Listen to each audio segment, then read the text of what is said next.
You say welcome, everybody. Welcome, everybody. L'chaim, l'chaim, l'chaim. I want to thank everybody for coming and for joining. For those joining live through the internet, thank you, l'chaim, l'chaim.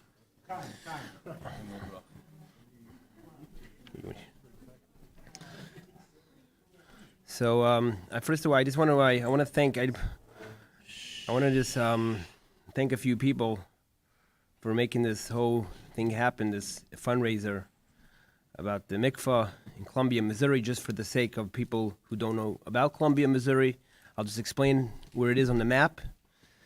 Tell us your name. Hello, my name is Adar I Lapine.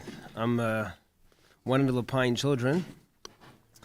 And my father is over here, on the side over there. This is one of my spiritual fathers. I listen to his shurim. And then a brother and two sisters. And I'm zeicha to be the Rebbe Shliach in Columbia, Missouri, which is a little city in Missouri. And we went there 10 years ago on Shlichus on the Rabbi Weinberg, who's the head Shliach of Kansas and Missouri. I want a special shout out to Rabbi Weinberg and Mendy Weinberg, and as well as all the other shluchim in Missouri, Rabbi Landa, l'chaim, and so l'chaim to them, l'chaim. So you open the Chabad in Columbia, Missouri. Basically, Columbia, Missouri, Missouri is it's the middle of America. A lot of people over here like to call it flyover country, but that's very offensive by us. And it's in Missouri, Gufa, we're smack in the middle of Missouri. So the 2 hours. One way is Kansas City, 2 hours the other way is St. Louis. And it's a beautiful little city. It's a college town, so everything revolves around the university life. A lot of students. We have students come to the Chabad house to learn about Yiddishkeit, to learn about Torah, mitzvahs, and they learn. And this is for most of these students at the first time they're learning about anything about Yiddishkeit. Of course, they have a background of Yiddishkeit because their parents are Jewish, but they don't have such a big education. They're not so educated, and they come and they learn about Yiddishkeit, and they're able to learn about it and live it, and enjoy it. So a few years ago, we decided that since there's no mikvah in Columbia, and to travel to mikvah for us personally is 2 hours, and especially for the local community, besides students, there's a local Jewish community, and we tried to. They come by the Chabad house and they learn about Yiddishkeit. And to convince any woman who doesn't know about mikvah, and you teach them about mikvah, it's a very delicate, very, very sensitive subject, and it's hard to convince a woman to go to mikvah. So with that, and especially to drive an extra 2 hours to convince someone to go to mikvah, think about how hard that is to convince someone to take upon himself to do such a special mitzvah. And the challenge with a 2 hour drive makes the challenge even more challenging. So we decided that we have to build a mikvah in Columbia. So I was talking with my wife. I actually want to give a special shout out to my wife, Chani. She's home with all the kids during the snowstorm. There's a snowstorm actually in Missouri. And they're all home together, knowing they're going out just to play with the snow, but she can't really get around. So a special thank you to her. And so we decided that maybe the best we can make a mikvah, and not just a mikvah, but we could make this mikvah to honor my mother. The best way to honor a neshama, to have a mikvah, was the mikvah is the idea of life, and my mother was taken from this world. So we decided that's what we're going to do.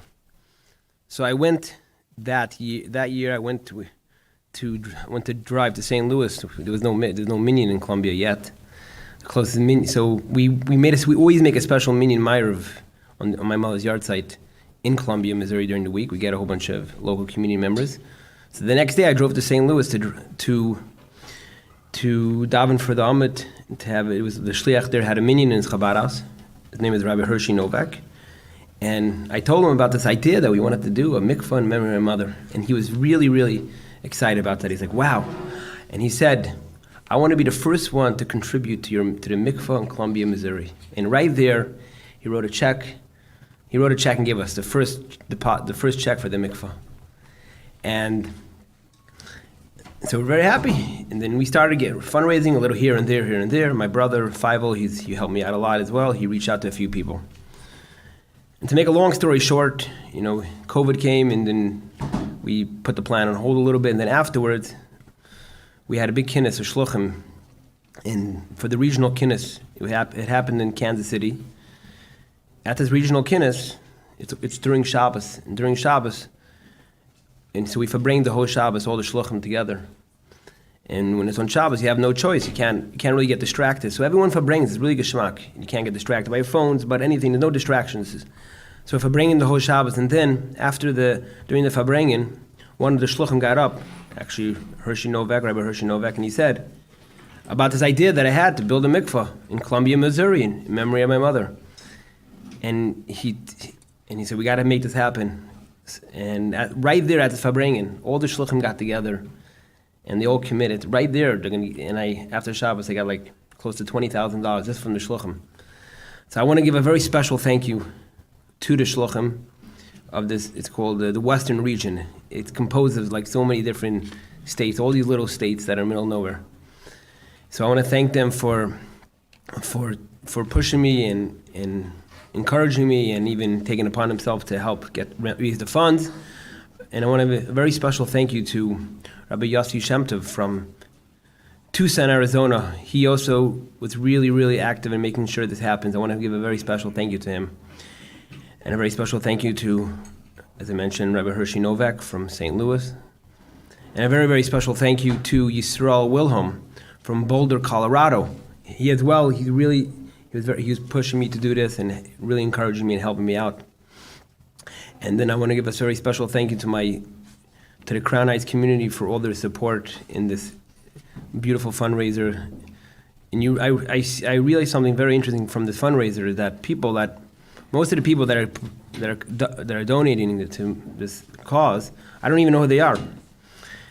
And one person, he gave a huge donation. He called me up, he gave me a big, big donation, and he said I was there when the whole thing happened. I remember the Rebbe talking. I didn't even know what the Rebbe was talking about. Like what is the Rebbe speaking about? This is crazy. Like, what does the Rebbe want from us? And quite a few people say they remember the Rebbe's words, and that's why they're giving to this campaign. So I realized how relevant and how the Rebbe's words, the Rebbe spoke 30 years ago, how Hasidim really take the Rebbe's words so serious. Even 30 years later, you really see the idea how the Rebbe lives, even 30 years later. So I want a special thank you to the Crown Heights Community Council, not Crown Heights Community, and a special thank you to the Chabad on campus Shluchim. There's been a very big help and support. And then a very special thank you to Shlomo Greenwald, who's he's been very supportive in pushing me to do this. So l'chaim. Okay.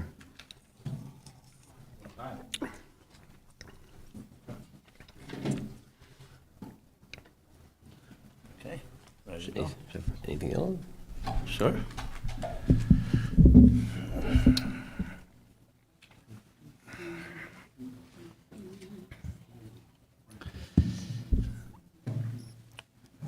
Thank you for the honor of Remy Fievel. Mr. Lapine.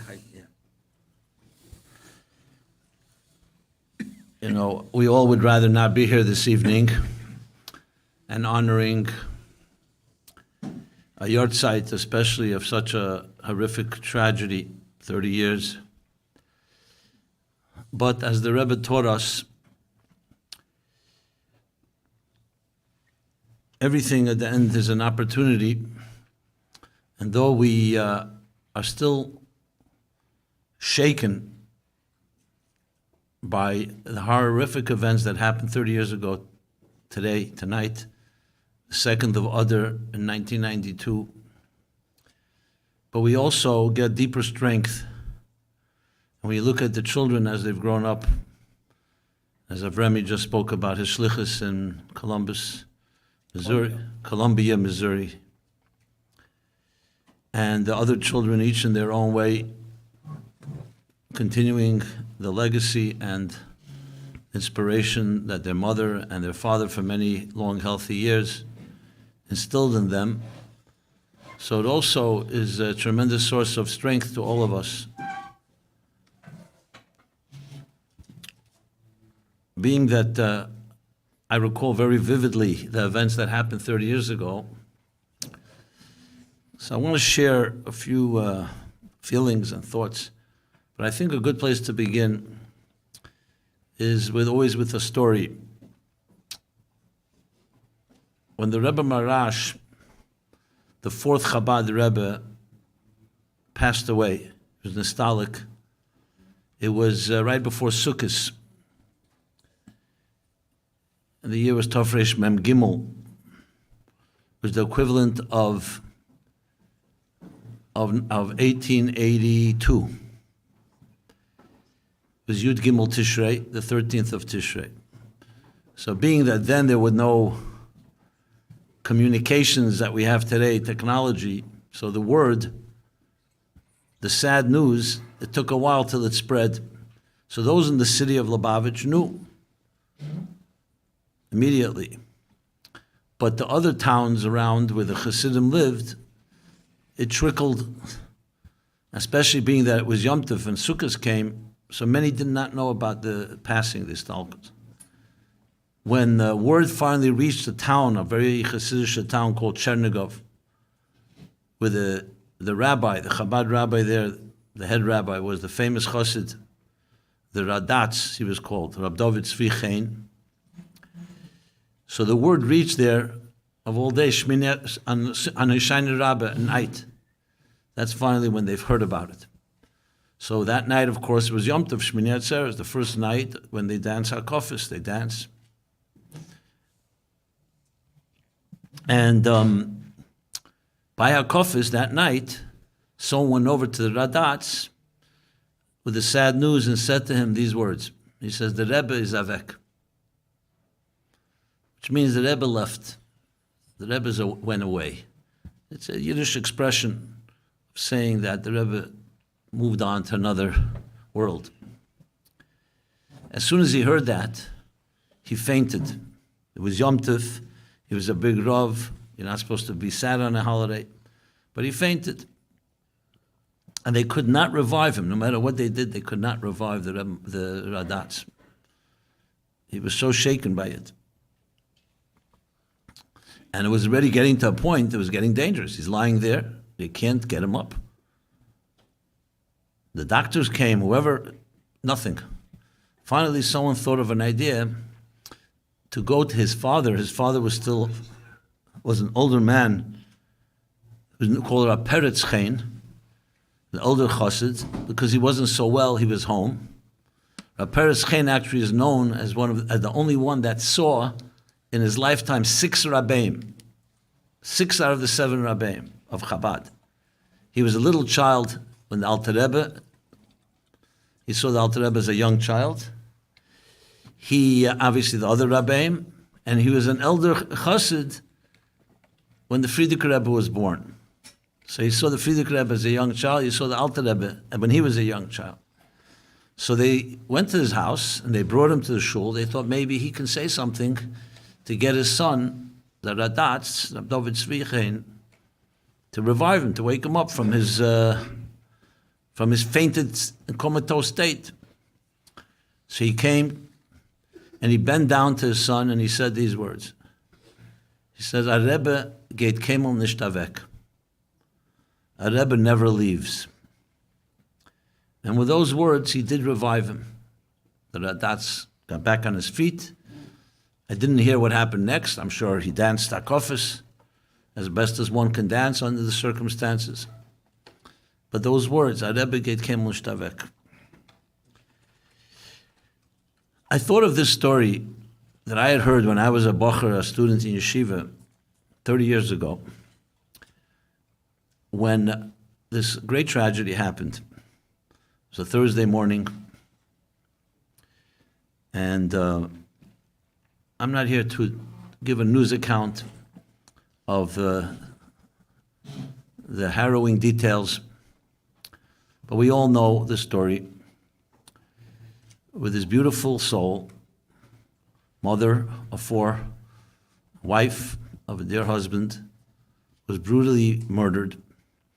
And the Rebbe's words, Al Kiddush Hashem, sanctifying God's name, sanctifying her devotion to God. And then the next morning was the sad and tragic Levaya. And the Rebbe came out. No one knew what exactly the Rebbe would participate, but he walked behind the Arden, walked all the way to Kingston, then walked down Kingston half a block, and stood there for a good 20 minutes maybe, which was completely unprecedented, especially then in 1992. And all you have to do is look at the Rebbe's face. Now the tragedy was a tragedy regardless, but a Rebbe reflects reality. It's not just sad because something sad happened. The anguish, the distress, was almost impossible to look at. You could see that it was completely personal. And of course, it was a week later when the Rebbe spoke, and there you saw it in words. During the Levaya, it was only in the face of the Rebbe. But not that the Lapine family needed that to experience a tragedy. It was bad enough. I'm saying it only because it gives a whole different type of experience when you see a Moshe Rabbeinu of a generation, a leader, and how he was affected and impacted.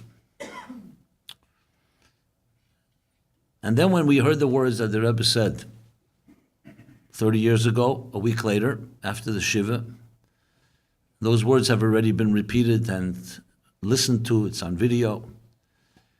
And the things that struck me personally, and many of us, was besides the Rebbe's personalizing, talking about a woman, not only that she gave her life, but she gave her life as a mother of children, of young children, and children that, as the Rebbe put it, we don't know when Mashiach will come and when they'll see her again. And what's even more mesiras nefesh for a mother is that she gives her children who she would be taking care of, that someone else should take care of. That is a mesiras nefesh on top of a mesiras nefesh. And not that I want to evoke all the feelings back then, but I think it's important. A Rebbe's words are powerful and eternal even when they're painful. And then, when the Rebbe used the expression, which to me was, I don't know, till this day I'm still shaken by it. I never heard the Rebbe use it before, never after, where he said, he was speaking about who needs another question, and who does it help to have questions? We don't understand God's ways.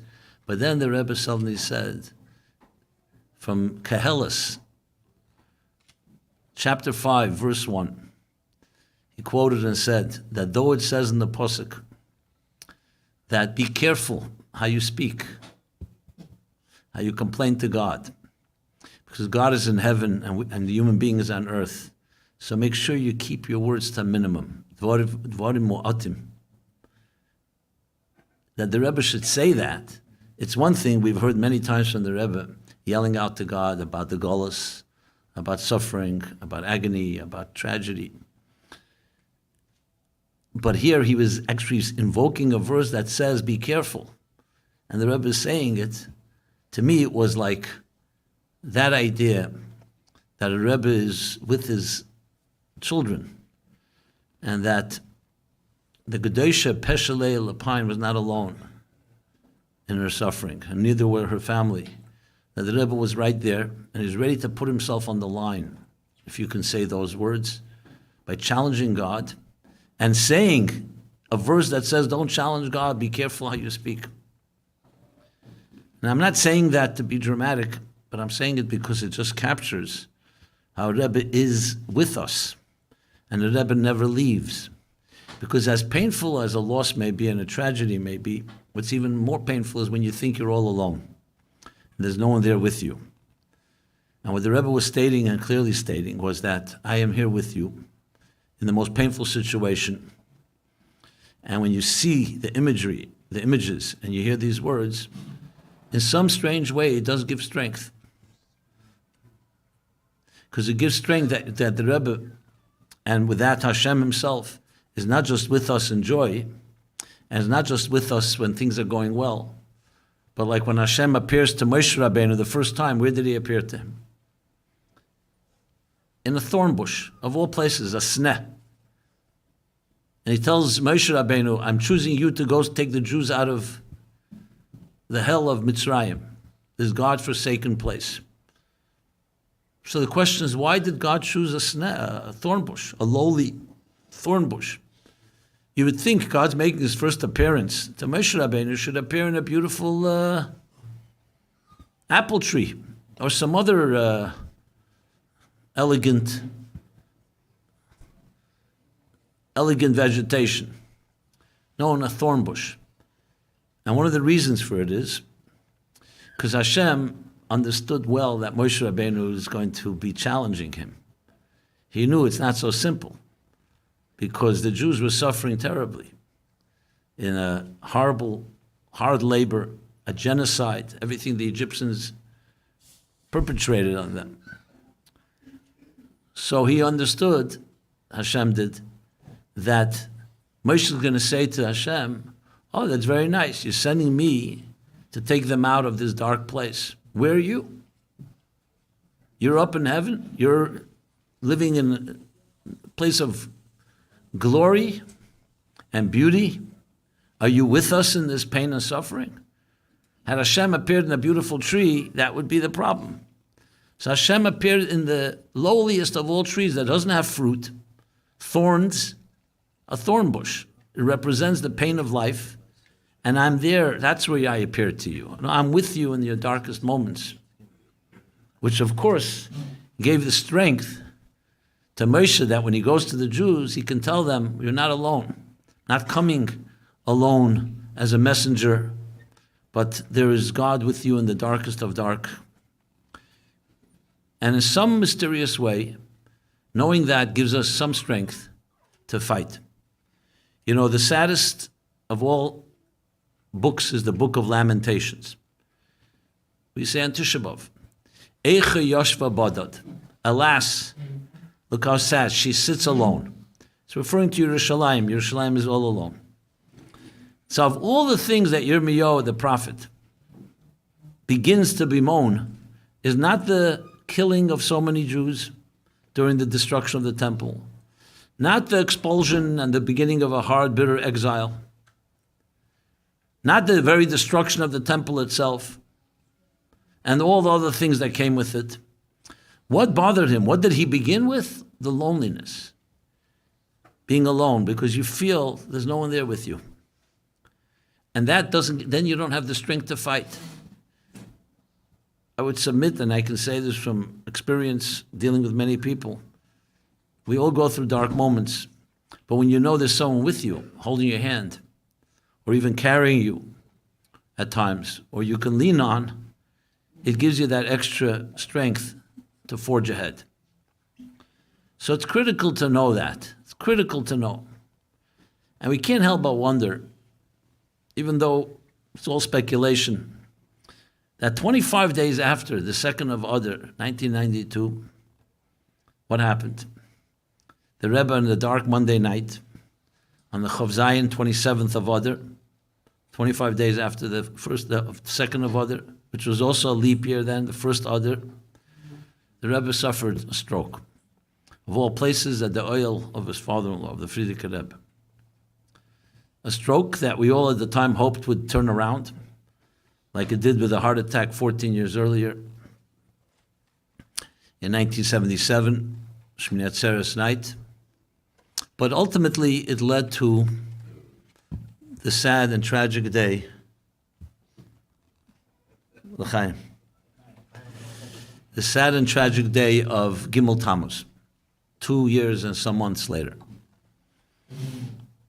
So you can't help but wonder the confluence of these events, what effect the 2nd of Adar 30 years ago happened, the tragic killing of the kedosha, Pesha Leah, Hashem Yinkum Dama, God shall avenge her blood, and the effect on the Rebbe. I'm not going to speculate and say I know, I don't know. But when you put it all together in the equation, it all leads to one thing. Are we alone? Are we left alone? And maybe the Rebbe himself was telling us, just as I'm with the Lapine family, and I'm there, and I'm ready to sacrifice myself in a certain way, saying words, strong words, that I'm still with you. And though Gimel Tammuz came, and on one hand it seems like there's a tremendous concealment, but like I said in the opening story, a Rebbe geht kein Lichtavek. A Rebbe never leaves us. That's what a Rebbe is. A Rebbe is a shepherd. Lo yaziv tzein marisei. It's not possible that a shepherd can leave his sheep, just like a mother can't leave her children. So it's true, on a physical level, there's something lacking, something seriously lacking. But fundamentally, absolutely not. And that ultimately the lesson to us is that despite all of this, we are here to talk about it. Yes, we remember the horrific events, but we also remember that here we are standing. Here are the children of Pesha Leah Lapine. Here are the husband, the fruits, Shliach, Avremi, the other children, each in their own way, building and growing. Someone asked me today, hearing I was going to Fabring, that how do they have the strength to be shluchim? How do they have strength? You know, many people, when things like this happen, some of them just lay down and give up and surrender. So it tells you something. It tells you something about the fortitude of a father and the Yibad L'chaim and a mother, what seeds they planted. I hear that when Pesha Leah Lapine, Hashem Yunkum Dama, was having a conversation with a cousin of hers, a friend of hers as well, from Texas. And the friend said, "What are you doing in Crown Heights? Why don't you live in Texas, far more sprawling, much larger, and so on?" And she said to her answer was, she said, "Only in Crown Heights, I want my son, I want my children." And she mentioned Feivel by name. I want them to learn from the Rebbe. I want them to learn Chassidus. And they could only do that with the Rebbe, in the Rebbe's presence. I mean, just one story like that captures, I'm sure, so much more that I'm not aware of what she instilled. If that's what she said, that's what she lived by. And that's what she imbued into her children. And I'm sure we could hear a lot more from her dear husband and the family members. But this is what parents do. Long before the memories, Feivel was 7 years old then. This Shabbos we had a little Fabrengen, came over with his brother-in-law to my house. And we had a beautiful, touching Fabrengen to share with me some of his own experiences. 7 years old, but 7 years of his mother's nurturing and father's nurturing and imbuing them with the feelings, with the commitment and the devotion that they have. So these things are seeds that don't go away. You plant seeds that have a perpetual and forever impact. Those were her words. They were talking about, they were talking about a fad, I think, in Minnesota or something. So Pesha Leah said to her friend, her cousin, she says, "The fad, by us the fad, we only have one fad in Crown Heights. It's called Mashiach. This is what we're talking about." When she said, "What's Mashiach?" She said, "Mashiach is the purpose of our lives. It's the purpose of why we're here." So again, just one or two lines like that can tell you, you can imagine what she said to her little children when they were still in their cradles and their cribs, from the moment they were born. And another thing which I think is important to emphasize, Feivel told this to me, but then I also confirmed it, not that I questioned it, but I looked into more details, that it was not easy for Pesha Leah and her dear husband to have children. They didn't have children immediately. And that itself was a bracha. And then, as Pesha Leah said it, then we had four children in 5 years. Is that right? 6 years. So when you hear all of this, again, despite the darker and the more difficult moments that we all recollect. But what you see here is eternity. And that's where it really comes down. When you say a Rebbe geht kelmish tavek, it's saying that we have a piece of eternity. And of course, as the Rebbe said it in that talk that he gave after the shiva, we want that eternity here, souls inside of bodies, not just eternal souls. But never ever think that we ever lose a connection to the eternal. That's the key thing to always remember. That is the only way we can build the strength and we can overcome any challenge. That's the only way the Jews went through all the challenges we had throughout history. I remember once hearing a story, I think it was the Blozhiner Rebbe maybe. During the Holocaust, he was in one of the camps with some of his chassidim. And in every one of these camps, you can imagine, it wasn't just horrible, it was also inhumane. It was beyond animal behavior that the Nazis perpetrated on the Jews. And in this particular camp, each one had their own sadistic Nazis, Yamach Shemam, V'zichram, may their names and memories be erased forever.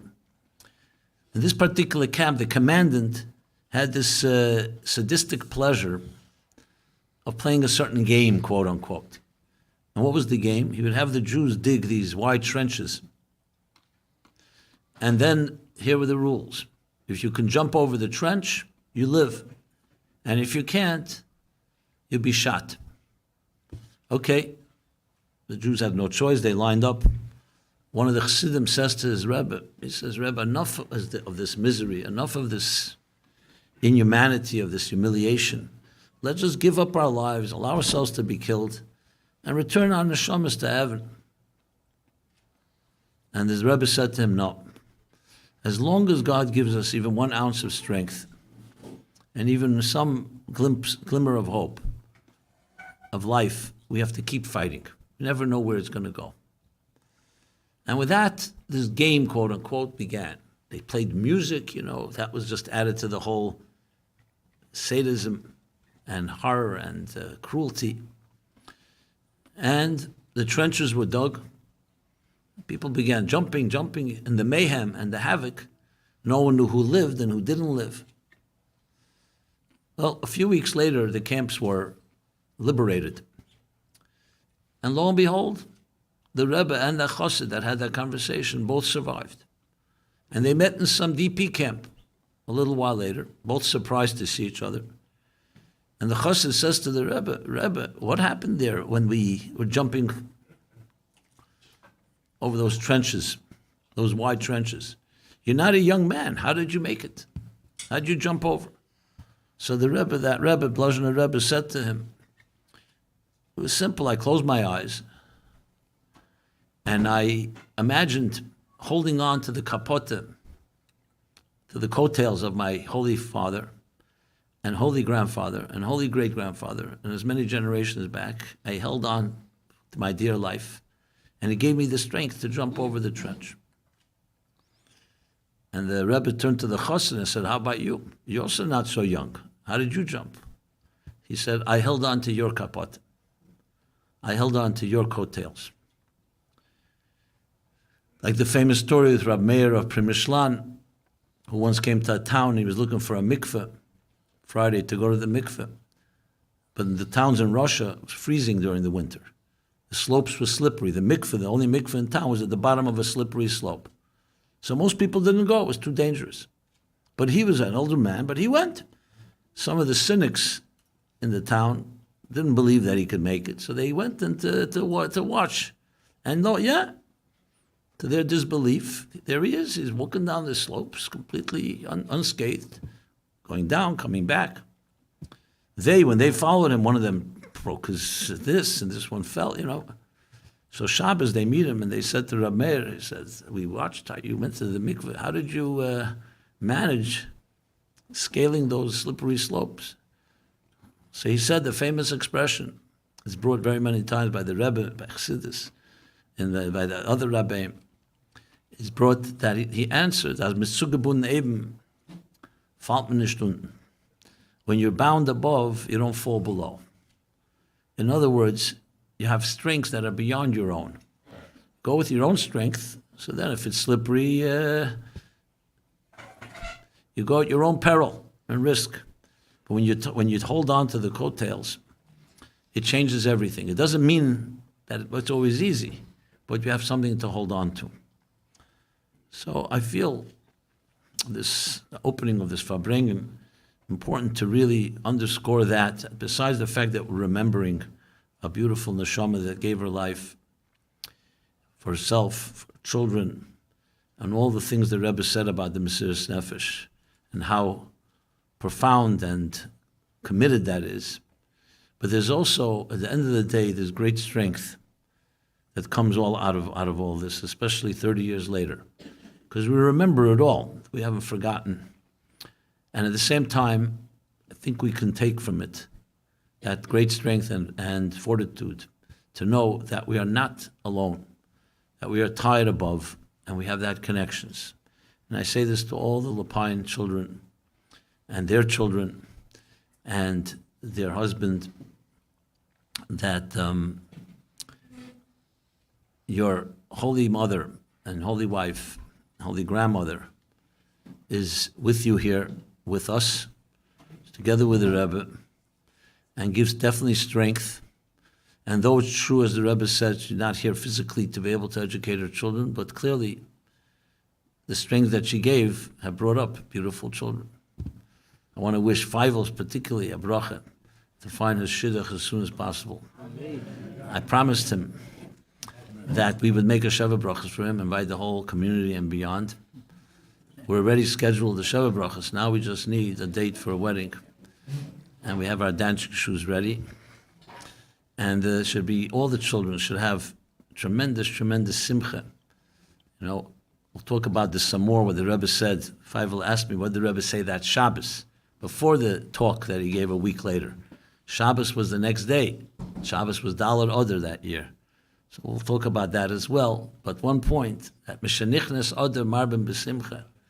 So it's ironic, it's worse than ironic, bizarre, that in the beginning of Adar, such a thing should happen. But the Rebbe provided, I wouldn't say an answer, but provided some consolation in that regard. So we'll talk about that some more as we continue the Farbrengen. I'll say L'chaim, give me a little L'chaim. There's some L'chaim here. Feivel, want to pass L'chaim?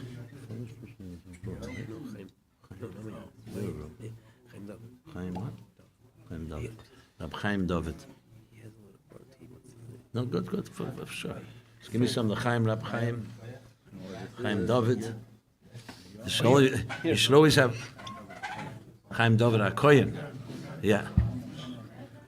And you should only have Chaim, healthy life and physical life, spiritual life, chassidische life. Continue to have nachas. And may this turn into a far greater simcha than we ever would know. L'chaim, l'chaim. L'chaim to everyone. Let's all say l'chaim. If you're online, saying l'chaim to the kedosha Pesha Leah Bas Shraga Feivel Halevi. So she was a Levi that married a Kohen. Yeah. Oh, beautiful. Oh, that's his name, Feivel. Okay, l'chaim, l'chaim, l'chaim. May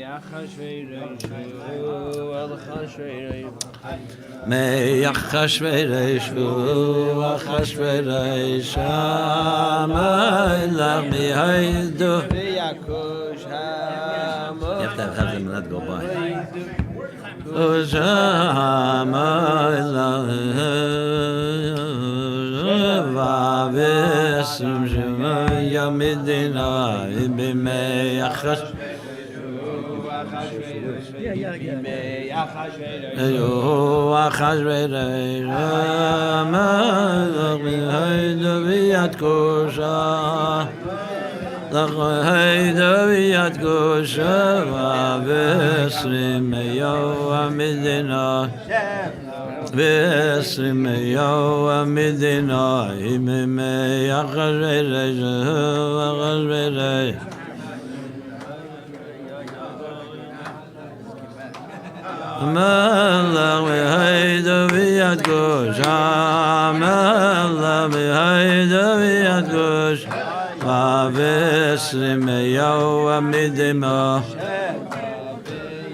name if you want some. Free of charge. Sheva v'yasrimu meyo medina. Sheva v'yasrimu meyo. V'hibi meyo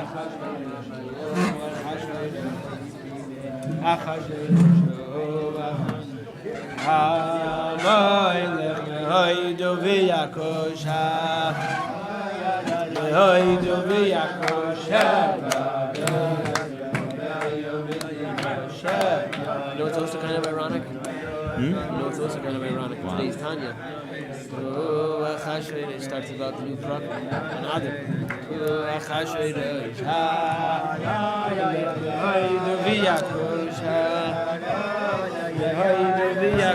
Sheva v'esrimeyo amidino v'imei achashvereshu v'achashveresh v'imei achashvereshu v'achashveresh.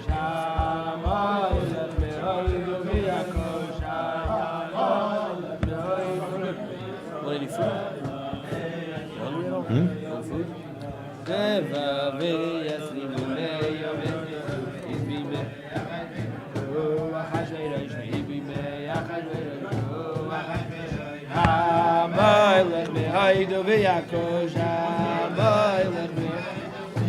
Sheva v'yasrimu meyo medina. Sheva v'yasrimu.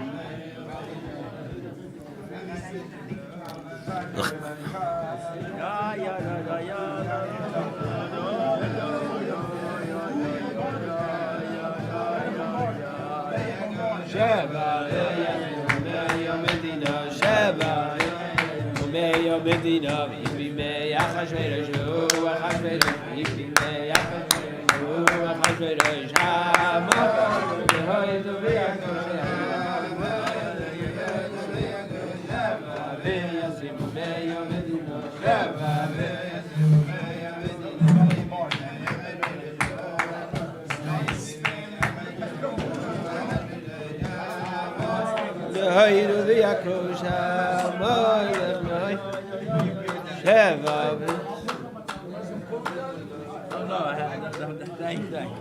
L'chaim, l'chaim, l'chaim.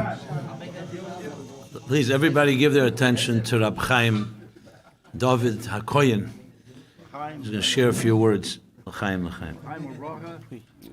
Thank everybody for coming. Chaim.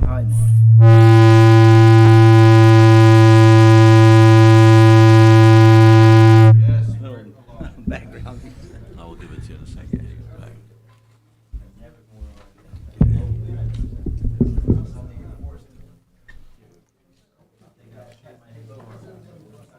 So on this date, my wife and my youngest daughter returned home from shopping for Shabbos, and unexpectedly, an intruder entered the house and attacked her.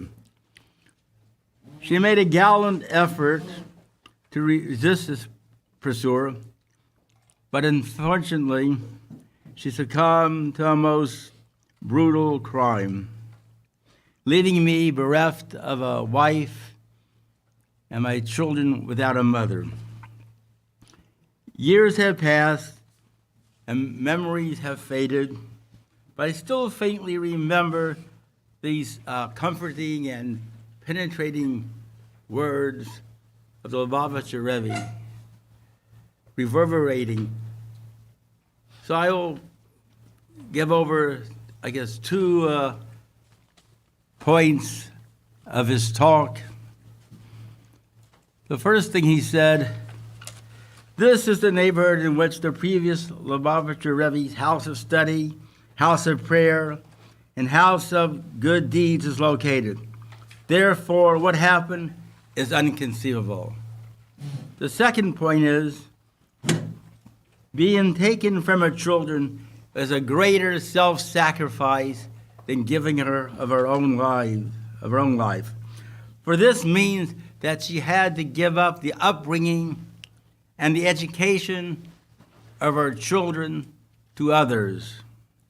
And for this means she had to give up her for others, and this is a greater sacrifice greater sacrifice than risking her own life. Tonight, the second of Adar, is the 30th Yahrzeit of Pesha Leah Lapine Halevi Hashem Yakim Damim. And so in the world at large, every anniversary every year has a particular stone or material object. So I went online and Googled. So it said 30 years is a pearl. So I also Googled what a pearl is. So a pearl represents purity. So this week's Torah portion concerns the building of the Mishkan and its various components. And it says concerning the Mishkan, the Aron, the Asisa Kaporas Zahab Tahara. You shall make a lid on the Aron out of pure gold.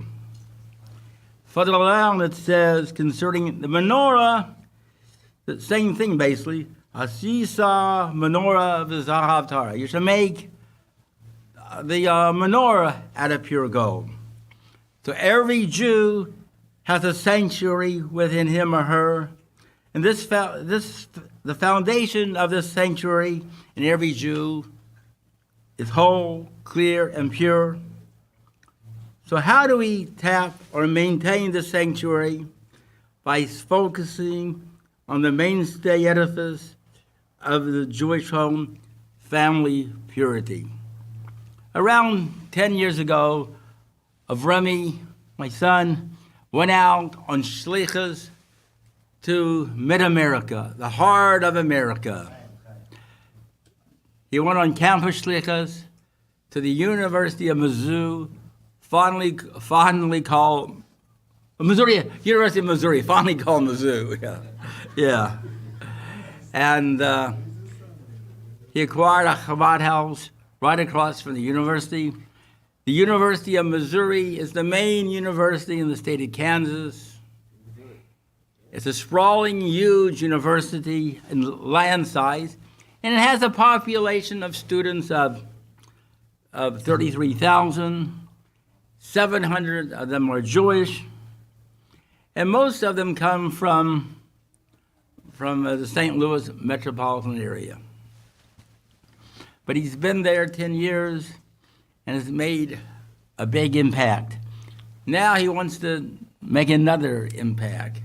He wants to build a mikveh in this very remote area. Remote not only in Judaism, but just in remote, it's a small town, you know. And what fitting way to do this in building a mikveh in memory of my wife and his mother, Pesha Leah Lapine. Pesha Leah and I were in Houston, Texas for a few years. For 5 years, 4 years, 3 years, 81 to 84. And there, Rabbi Lazarus and his wife built a beautiful state-of-the-art mikveh. And my wife became the first president of the mikveh, of the Houston mikveh.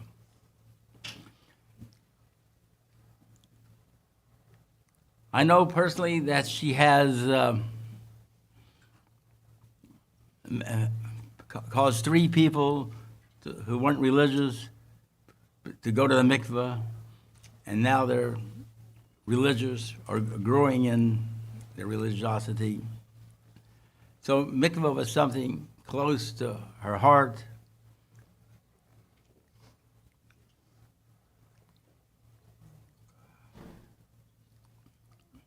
Let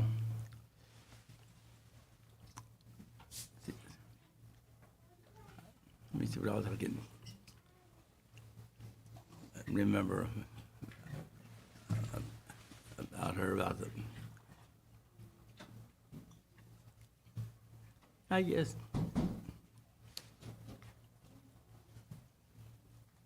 I said, yes. Yeah, so several people became influenced under her to use the mikveh.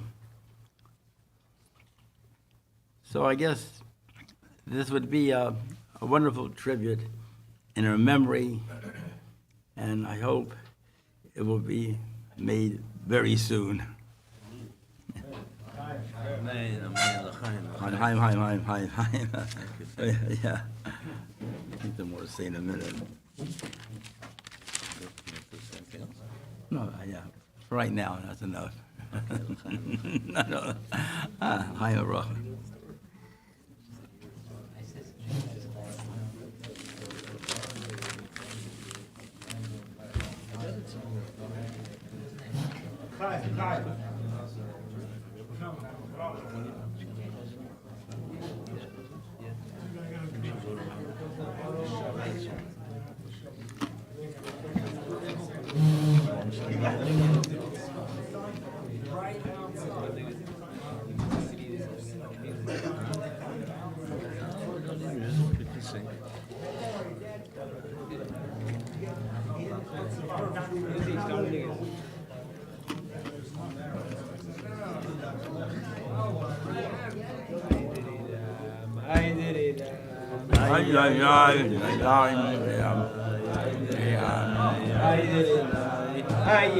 Yeah, thank you for coming, Mindy. Good to see you. Yeah, be careful when you walk home.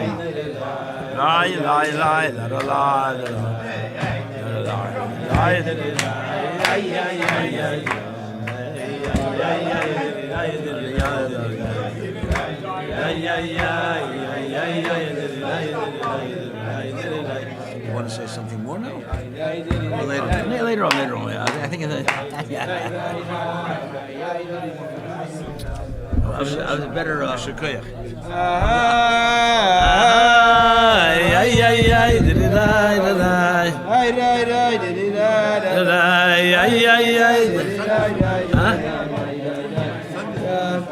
That's right.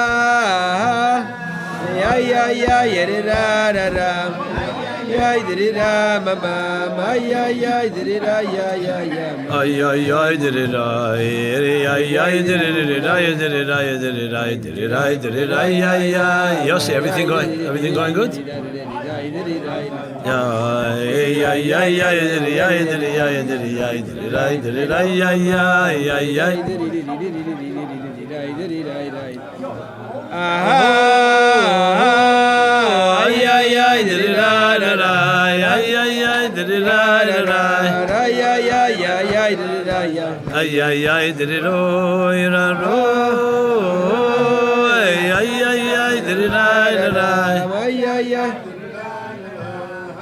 You guys met, you and Pesha Leah met, you were both from Yeah, we were from Thorn, You were? Yeah, in Texas. You met in Texas? Well, yeah, we know what it was. Who introduced you? She was learning in the Yerushalayim, and she hadn't seen her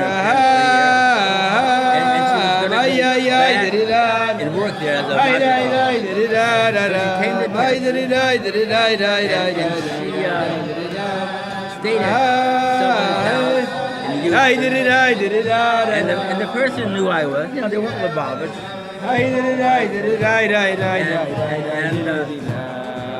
So she thought of the sit-up, so she called me. I remember it was mostly about after the start. She said, listen, I have this girl, she's from visiting, and I thought it was wonderful for you for a sit-up. Who said that? Where she was staying. Yeah. Where she was staying. So I said, could you come over and meet her? So first I was like hesitant,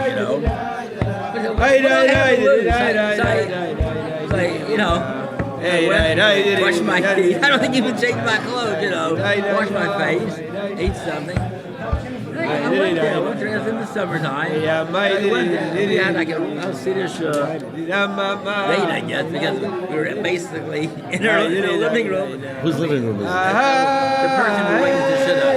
Who's that? The name, unfortunately, had a very tragedy. The name was Mrs. Chapman. They were a firm family that lived in Houston. And they had kids all over the world. Where did you grow up? Where did you grow up? Well, I grew up in Houston. Then later on, my father got transferred to Kansas City. So I grew up. Most of my life was in Houston. And what about Pesha Leah? Pesha Leah was from a small hick town outside of Houston, 90 miles. What was her maiden name? Levine. Oh, Levy. Okay, Levy. Yes, from a small hick town. There were three towns together. They supported a originally an Orthodox show. Then it became not a, became really, I guess, a conservative show. But it was like a traditional. So it was love at first sight. Yeah, so I had a nice talk. Well,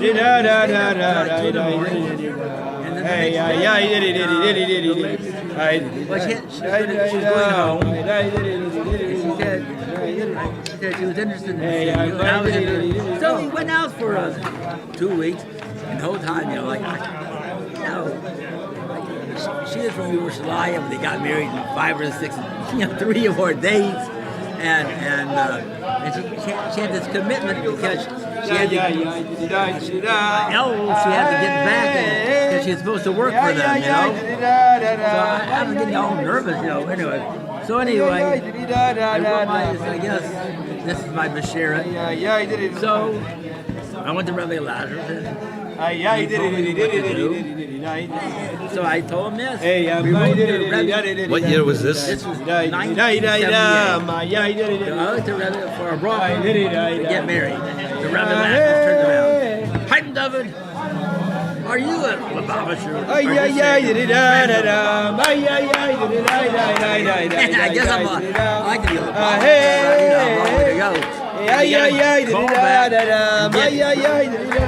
Rashus, you gotta get his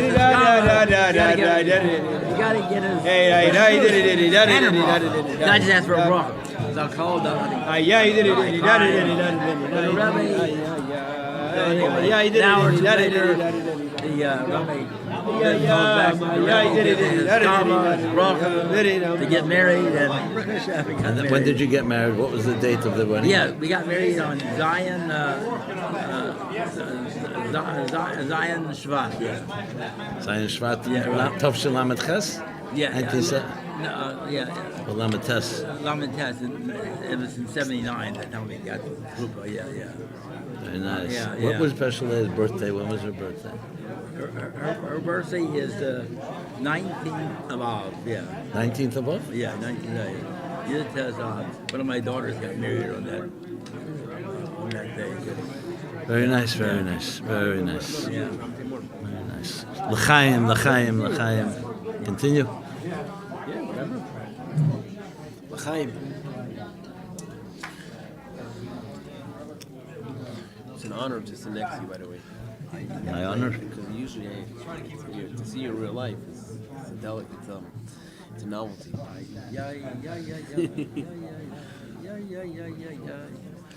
L'chaim, Reb Chaim David, thank you for your beautiful your words. presence here. Yeah. My presence. It's my honor. Years ago when we moved on Malbone Street, when it was 95, we started a shears, a Shabbos show in the wintertime. And we had the same people all the time. Your father was one of the people that came, and your father, people came, they would give their shear. And people were looking at your watch the whole time, because people go on and on. Right. But your father, he just told stories, He told about his relationship with the Rebbe, his writing, Beautiful. printing, paper. And guess what? It went on for hours. Nobody left. Nobody looked at their watch. because he was just so interesting. It just went on and on and on. When did you move to Crown Heights, by the way? We moved here in 1984. 1984. Yeah. So But it was, we were living in Houston, and Fievel was born here? he's born in Houston. We left 2 weeks after he was born. What happened? I lost my job because Houston was in the 80s. It was 70s, 80s. It was booming town. Right. And the oil came in, and she told me, I lost my job. So what I did is had a degree in education. So I came to New York, and I got a job with the Board of Ed. Did Pesha Leah work? Did she work? Well, no, she did work at first, part-time, because she didn't want to work, I mean, hey, Very good. in 1984, they started a Y at LA Torah. So she was involved in that, and then it lost its funding. So they liked her, so they hired her. She had a really beautiful job at the Borough Park Y. Like, she had a job for like 10 to 1. Just enough. She made a little extra money. She got out. She got to shop in Borough Park, and yeah, it was good because she had a degree. In, Maybe I'm just going to continue. yeah, no problem. Yeah. L'chaim, l'chaim, l'chaim, everyone.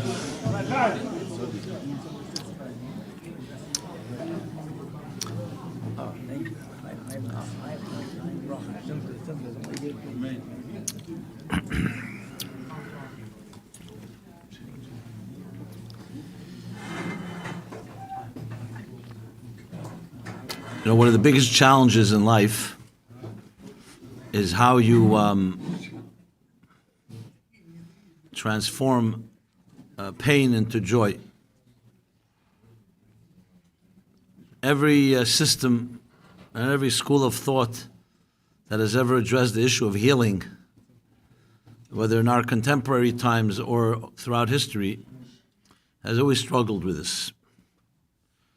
Been many different approaches in life, quick fixes,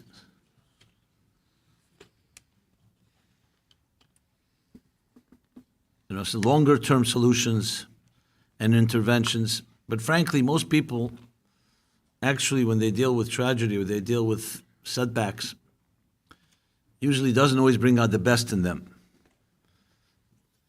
Often the problems just exacerbate and grow. Because when you don't know how to deal with a problem, it creates more problems.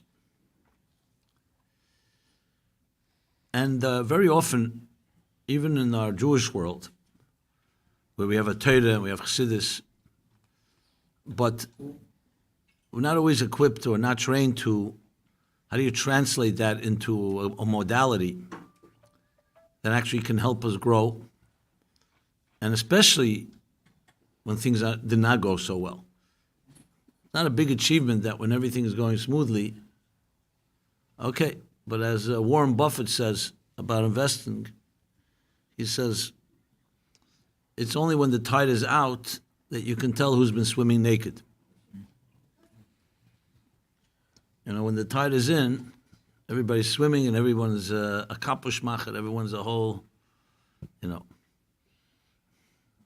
when the light is shining in the room, it looks beautiful. When the light dims, then you start seeing the cracks in the wall. And you can see this in this COVID period. It can bring out the worst in people, bring out the best in people. So the years that I had the schus for many years to write, to first remember B'Yachayzer and a Maniach, to remember and then to write down the Rebbe's talks. One of the things that was always clear to me, and this was not always something we were learned in yeshiva, to be honest, that the Rebbe's most repeated expression ever, and I've asked this to different scholars and shluchim and shluches and knowledgeable people, Tamid Chacham, I said, what is the line the Rebbe most repeated? So most people say, Hamaiso Iker, that action is paramount. That, yes, repeated many times, but there's one more than that. And that is the expression that Torah is Meloshin Heira'ah. That the Torah comes from the word directive, guidance.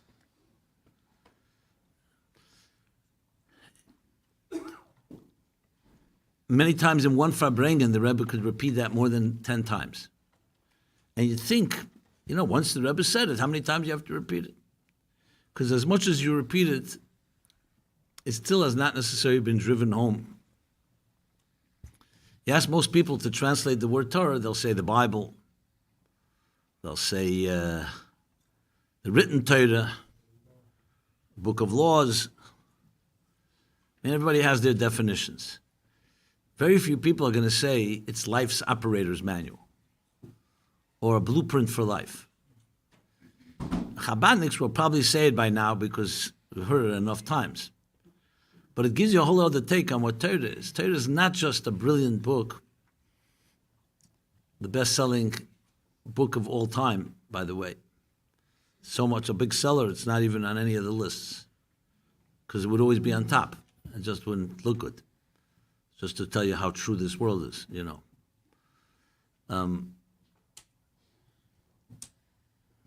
But it gives a whole different take on it, a different spin, because then, really, what the implication of that is that any challenge or any difficulty we have, for good or for bad, that we have an operator's manual. If a machine that you bring home, an appliance, a computer, has an operator's manual, life is also a machine. It's actually a very sophisticated machine, a very well-designed one. So to have an operator's manual that goes hand in hand with it is quite a gift, because it tells you how to best live your life and what to avoid.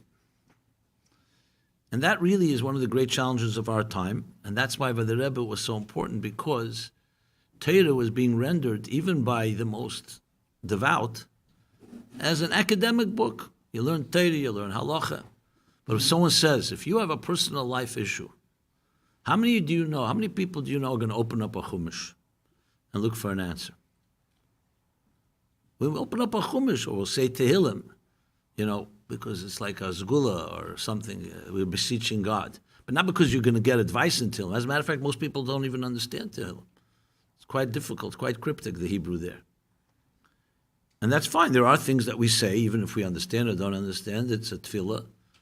And when the child cries to God, it doesn't matter what words you use, whether you understand them or not. But how many people are going to open up? The Alter Rebbe says you have to live with the times.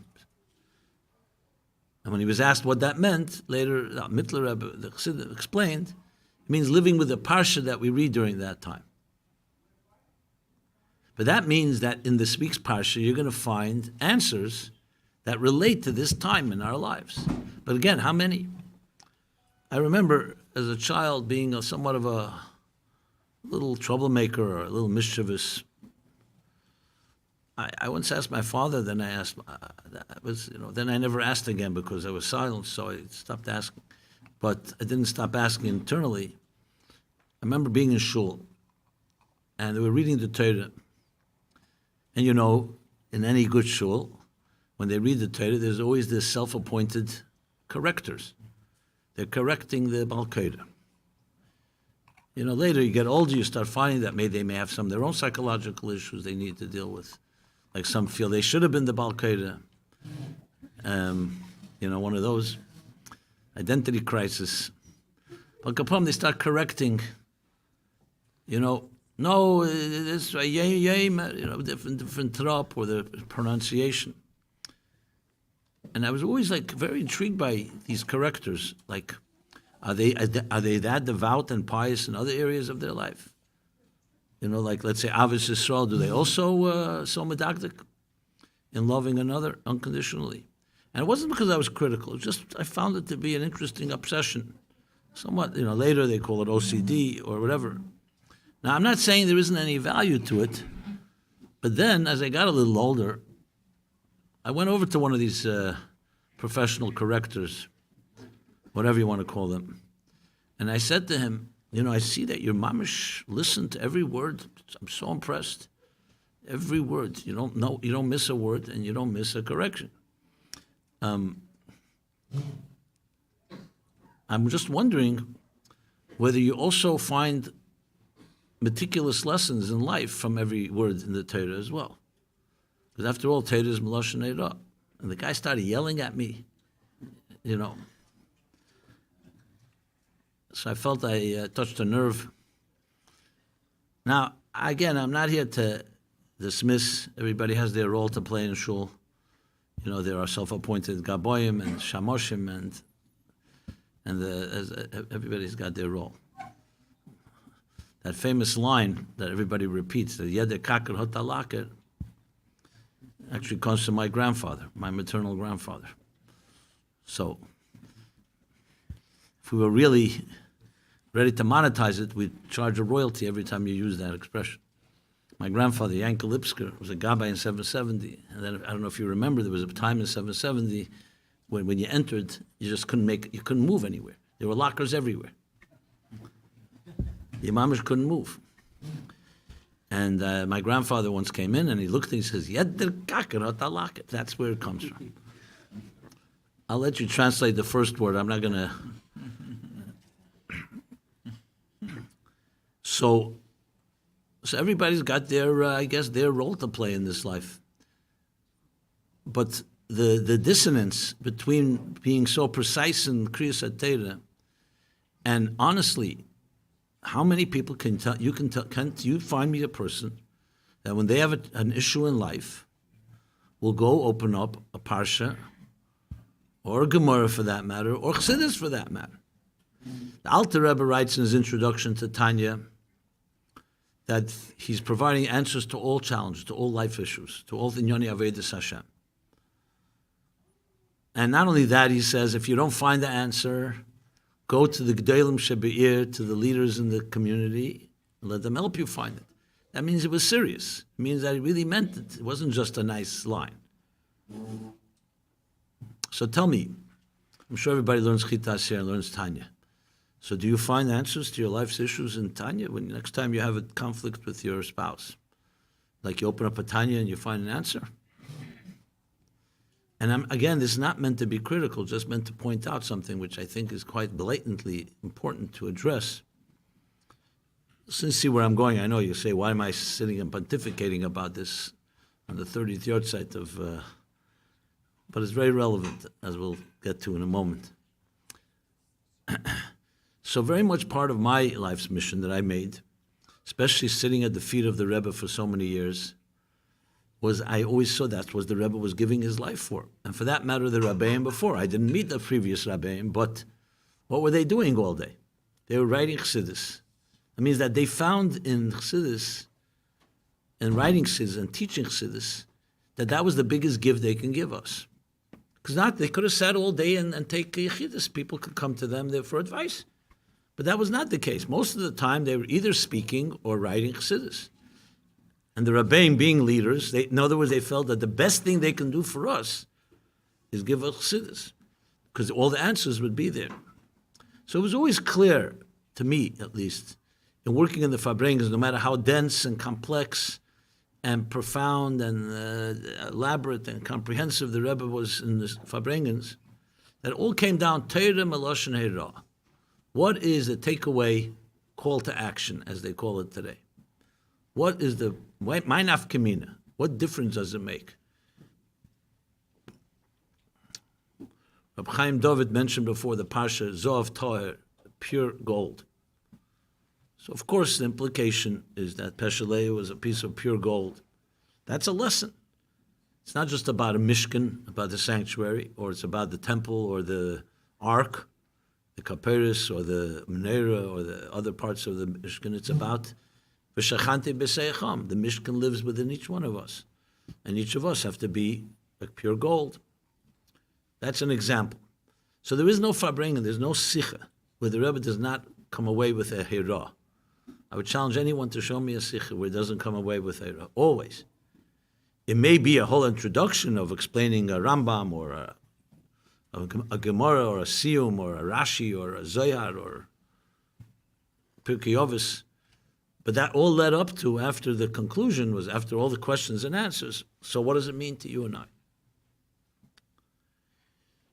So with that approach, and they say, Shailas Chacham Chetzit Shuva, the question of a wise person is half an answer. If you ask that question, you're already halfway there. If you right now are going to learn Parsha Teruma, or any Parsha, or Purim is coming, month of Adar, whatever, and just ask one question. What difference does it make in my life, whether we're in the month of Adar or not? Or whether what it says in this pasuk in Truma or other pasuk. If you want to be a little more provocative, you could say, who cares? Can you live without it? Is it indispensable, this message? And that means that you have to find now an answer. Yes, an indispensable, that you can't live without it. We say every night in davening, we say, Teres chayenu ve'erech yamenu. It's our life and our sustenance. You can't live without life and sustenance. You can't live without oxygen. Or as Rabbi Akiva said to the question that was asked, why is it that you Jews are so connected to Torah? You can't live without. You can't go 3 days without reading the Torah. So he answered with example with the fish in the water and the fox, where the fox says to the fish, maybe you want a little change of venue. You're always in the water. Why don't you come out here on the land and we'll party together? And of course, the fish said, they say, you're the pikach, you're the smartest animal, fox. Don't you realize? As soon as we go out of water, we are dead. It's not like an option. Water is our life and sustenance. For a Jew, Torah is water. Emayim el Torah. You can't go 3 days without water. The truth is, you can't go any time without water, but minimum. So when you think of Torah as sustenance, then it's not just, okay, the Rebbe liked to learn Torah, he liked to talk Torah. It's oxygen. And oxygen means it provides you your sustenance and life and direction and guidance. So if you want to look and say, okay, so how do we deal with a tragedy like this? How are we supposed to look at it? I shared some thoughts before. Rabbi Avram, his father, Chaim David, shared thoughts. So look at the Farbrengen that the Rebbe spoke. The first Farbrengen was the day after the funeral, after the Levaya. So the Beis Adar is the Yahrzeit, of course. Gimel Adar was the Levaya. Dalet Adar was Shabbos. First Adar, right, first Adar. So the Rebbe gave a Farbrengen then, as he did every Shabbos then. And not only that, he also edited it. Those Farbrengens, those weeks, everything was edited. And the Rebbe asked the question on a Gemara. And you see right there, you'll find the answer to what I said before, to the biggest question in life. How do we grow through pain? How do we deal with setbacks? How do we deal? And pain doesn't always have to be the biggest tragedy. Pain could also be any pain you're right now experiencing in your life. A lack, a confusion, a fear, inhibition. I mean, whatever people are struggling with. So the Gemara says something really bizarre. It says, Keshem, Mishanichnas of Mamaytim B'simcha, Kach, Mishanichnas Oder Marbim B'simcha. So interesting contrast. It says, just as when of, the saddest month in the Jewish calendar, we diminish in joy, so too, the month of Adar, we increase in joy. So the obvious question, what is the Keshem Kach? What is going on here? First of all, what will be lacking if you just said, as Adar comes, we increase in joy because the month of Purim, the month of Laihudim Ma'aser V'Simcha V'Sasen, Yikar. What does this add? If anything, it subtracts. Why do we suddenly have to be reminded about the saddest day, the saddest month of the year? And saying, just as you diminish, that's how you increase. What's the point here exactly? Now, there's a similar statement, which is also equally strange. It says in the Gemara that Moshe Rabbeinu made 2 decrees. And it says it also in the same breath, in the same sentence. He designated 7 days of mourning, shiva. And so too, Kachi also is designated 7 days of Sheva brachas, after a wedding. What is this again in the same sentence? It's 2 separate things. Why are we connecting the 2? Let a person is happy. What do you have to remind them now that one day they may have to sit Shiva? And equating the 2. So just to throw into the equation some more questions, this the Rebbe does not bring, but we all know the custom, the big minig. Everyone's mahaderin very much. At the end of a chuppah, by a wedding ceremony, you break the glass. Right? And you will yell Mazel Tov. Now, let me ask you something. We all know that everybody in life is going to suffer some pain. But there's the height of a couple's joy and their family's joy. There's no higher moment than the moment of a chuppah. Even if there'll be some strife, it just usually doesn't happen under the chuppah. There should be no strife, but it's like the high point. That you have to remind them. Says suddenly we have to break a glass because there's a churban beis hamikdash. When's the last time the husband put his foot down? Yeah, we all know the chuppah jokes. I've done many chuppahs. This joke and that joke. The last time the husband will ever put his foot down. Some say. Some of the more new age version is that if you break anything, it should just be a glass, or if your husband breaks something, say Mazel Tov. You know, things like that. There's that. So of all times, you can maybe break the glass at the end of the wedding, maybe, if you have to do it at a wedding. Or after Sheva Brachas. There's plenty of time to break glasses. And the answer is, well, the Rebbe gives the answer there, is such a profound but also simple approach. And it tells you the secret of Jewish survival of thousands of years. What the Rebbe says is this, that the Keshem and Kach goes like this. There's no such thing as pure sadness that doesn't lead to joy. And there's no such thing as pure joy that doesn't have also an aspect of sadness to it. What does that mean? That when you're standing at the height of your joy, be humble in your celebration. And remember that there may be other people that are not complete joy right now. Don't be arrogant in your simcha. And then, when God forbid a time comes and you're suffering a bit, you also won't be completely consumed with that, because you know, as the Rebbe Rashab said, when they first invented the Ferris Wheel in Vienna, there was a very famous Ferris Wheel. So someone had come to the Rebbe Rashab to talk about his challenges in Parnosa, that he was successful and now the tide turned. So the Rebbe Rashab said, here's a lesson from a Ferris wheel. It's always turning, it's a turning wheel. If you're on top, you can rest assured it's going to turn, you'll be on the bottom one day. And when it's on the bottom, rest assured it's going to turn up. Because life is not static. Life is not stationary. It's always mobile. It's moving. It's always moving. I remember a cardiologist that I knew to come to my classes. He was the sweetest guy, but he had a lot of challenges in his life, personal. He said to me once, he said, Rabbi Jacobs, can you pray for me? I should have 1 day of total bliss, 1 day of total peace.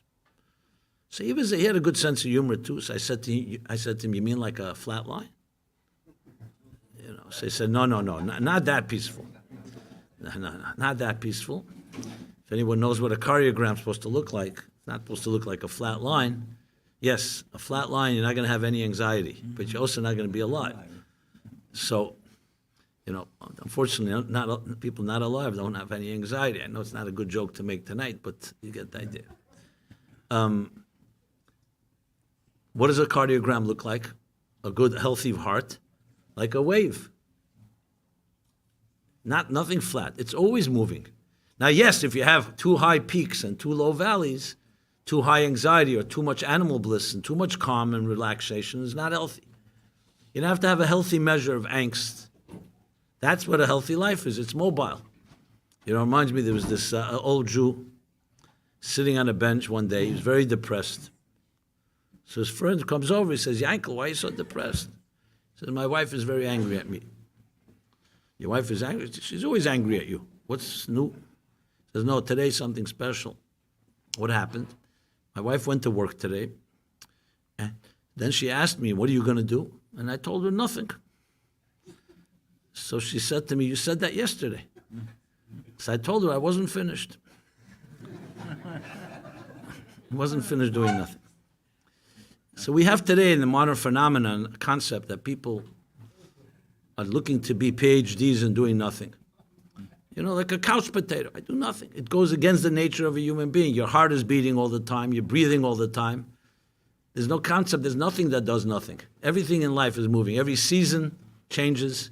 Every second there's shifts and changes. So what the Rebbe is saying, the Kashem and Kach, is telling you the cycle of life. It's not like compartmentalizing and say, oh, now I'm in pain, and that's that. And now I'm in joy. No, it's all part of one cycle. And that when you're standing, Taka, in the high point of a chuppah, it's part of the process that don't be arrogant in your joy. Remember that the world is not yet complete. As long as the Beis HaMikdash is not complete, there are still broken hearts and broken promises and other things that are broken. So it's not trying to dash or throw cold water on our celebration. It's putting it in context and actually elevating it. So, and this is what the Rebbe shared at the beginning of the Farbrengen on Adar I, 30 years ago, which would be the corresponding to this, today's Bays, so it would be in a few days from now. Same kvias? It's the same kvias, right? Oh, I didn't realize that's right. That's right. Exactly. So it's not just 30 years, it's also literally the same leap year. And when you think about it, obviously it applies, even though the Rebbe did not explicitly say he was talking about the events that happened 2 days ago before that. But it was, when you read it and you hear it, like why suddenly the Rebbe mentioning it? So it becomes very clear that the Rebbe was first of all putting into context. He wasn't coming to explain a tragedy, and we never explain tragedies. There's never an answer why these things happen. It's one of the first things we need to know. Anyone that tries to answer why is already off. I'll never forget, and I want to share this with you guys personally. I remember when the Rebbetzin passed away, Tovshem Ches, Chav Beishvat. A few years earlier, 4 years earlier. And all of those that remember was also very, very difficult to see, because the Rebbe in general was a very private person. When his mother passed away in 1964, it was very discreet, even though obviously clearly the Rebbe was affected by it. But it was very discreet. In 1988, it was the exact opposite. Everything was open. The Rebbe moved his whole operation from 770 to his house on President Street, davened 3 times a day. There was no Farbrengen where the Rebbe didn't mention V'achayit nalibe, the living shall take to heart. It was like very, very blatant. And it was, I mean, we understood the Rebbe was affected, but it wasn't an accident. The Rebbe clearly wanted to show and demonstrate his own feelings, so to speak, whatever you can say about a Rebbe and his feelings. But I remember the Shloshim, it was Pasha Parah. Chav Beishvat, 30 days later, was around Pasha Parah Shabbos. So we read about the Parah Aduma, which is what? The red heifer, the healing for the impurity of death. And the Rebbe said the following.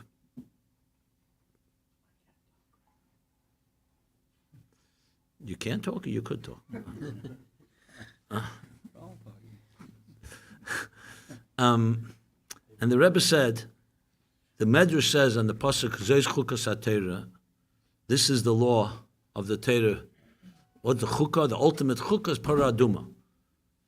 It's a super rational law. There's no way to explain it logically. Chassidus explains the significance, but why red heifer? And mixing the ashes with water and so on. There's a lot of ways God could figure out how to purify from.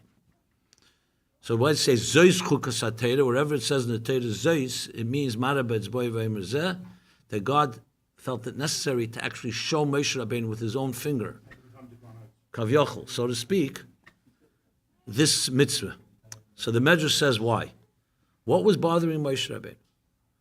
So the Medrash says something interesting, that God was showing Moshe all the ways to heal and to be metayr and purify from different impurities. Tumas Zov, Tumas Mitzera, Nida, many impurities, and each one has their way of dealing with it. It came to Tumas Mes, impurity of death. It says, Niskarkam Aponov Shal Moshe. Moshe's face became, according to the commentaries, it means white, gray, greenish. He became pale, basically, very disturbed.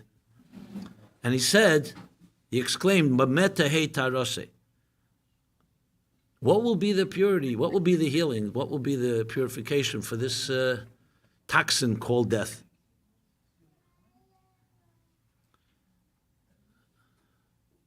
And that's when the Eibishter said, "Zois chukas atera, let me show you." And he pointed and he showed him the red heifer, the paraduma. This will be the purity. So the Rebbe asked the question, klotz kasha, simple question. What was bothering Moshe suddenly? God gives and God takes and God gives. Just as he found purification of other impurities, he could find a purification for death. What suddenly bothered Moshe? He's talking to God here. God knows how to solve issues. So why niskarkama? Why was he so? But mete tarose. How can you ever heal from this? And the Rebbe said these words. I remember it like today. It's printed, not maybe with all the language, but the basically content was that he went even further. And Moshe Rabbeinu knew all the answers. He learned chassidus. And he knew the answers that Yeridat Tzedek Aliyah, that every descent brings a higher ascent.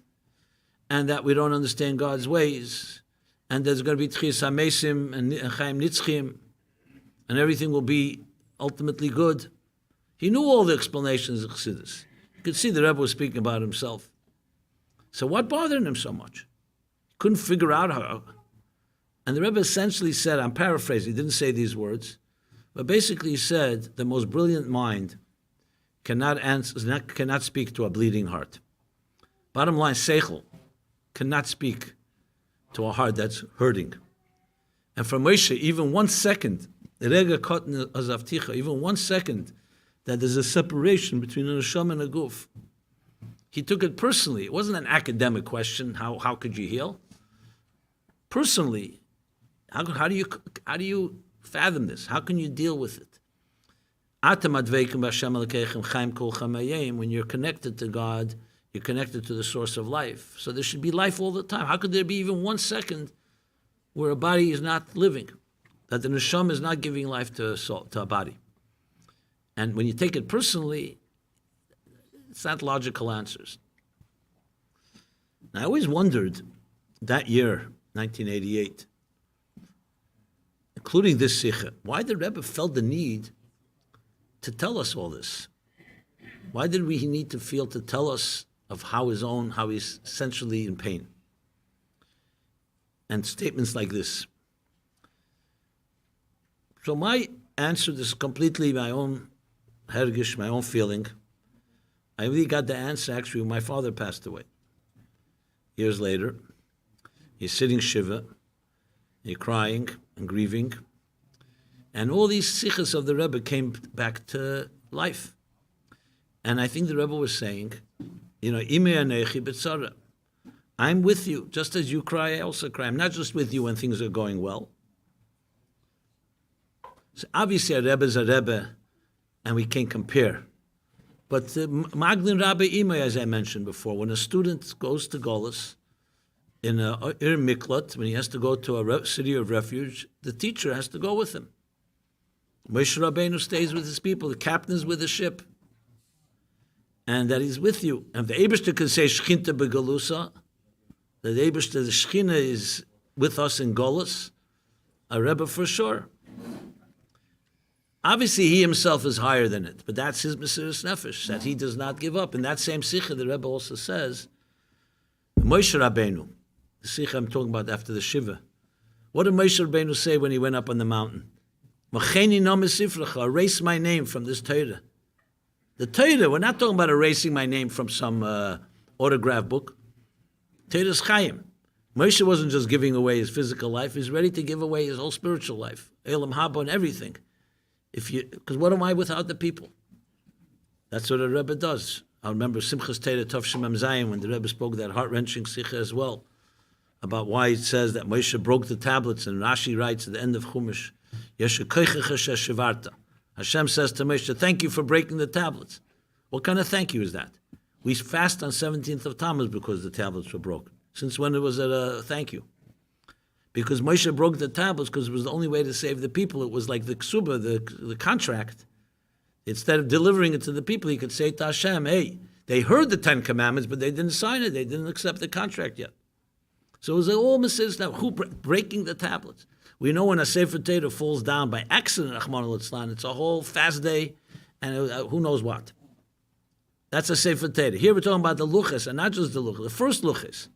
Like the ultimate, even much more than a Sefer Torah. And Moshe deliberately goes and breaks, not because he was angry or he lost control, is because he was trying to save his people. So when you hear this type of mesiras nefesh of a Rebbe, the Rebbe was saying, I'm with you. And to me, frankly, it gave me consolation. I felt I was not alone, that a Rebbe is with you in Golus as well. And he will go out with you to the Gula as well. So you have in this first sikha that the Rebbe delivered, and when Feivel came to me, Shabbos, Feivel, remember? You asked me at least 10 times. He said, what did the Rebbe say on Shabbos? I know what he said a week later. What did he say on Shabbos? So I went to look. I did my homework because of you.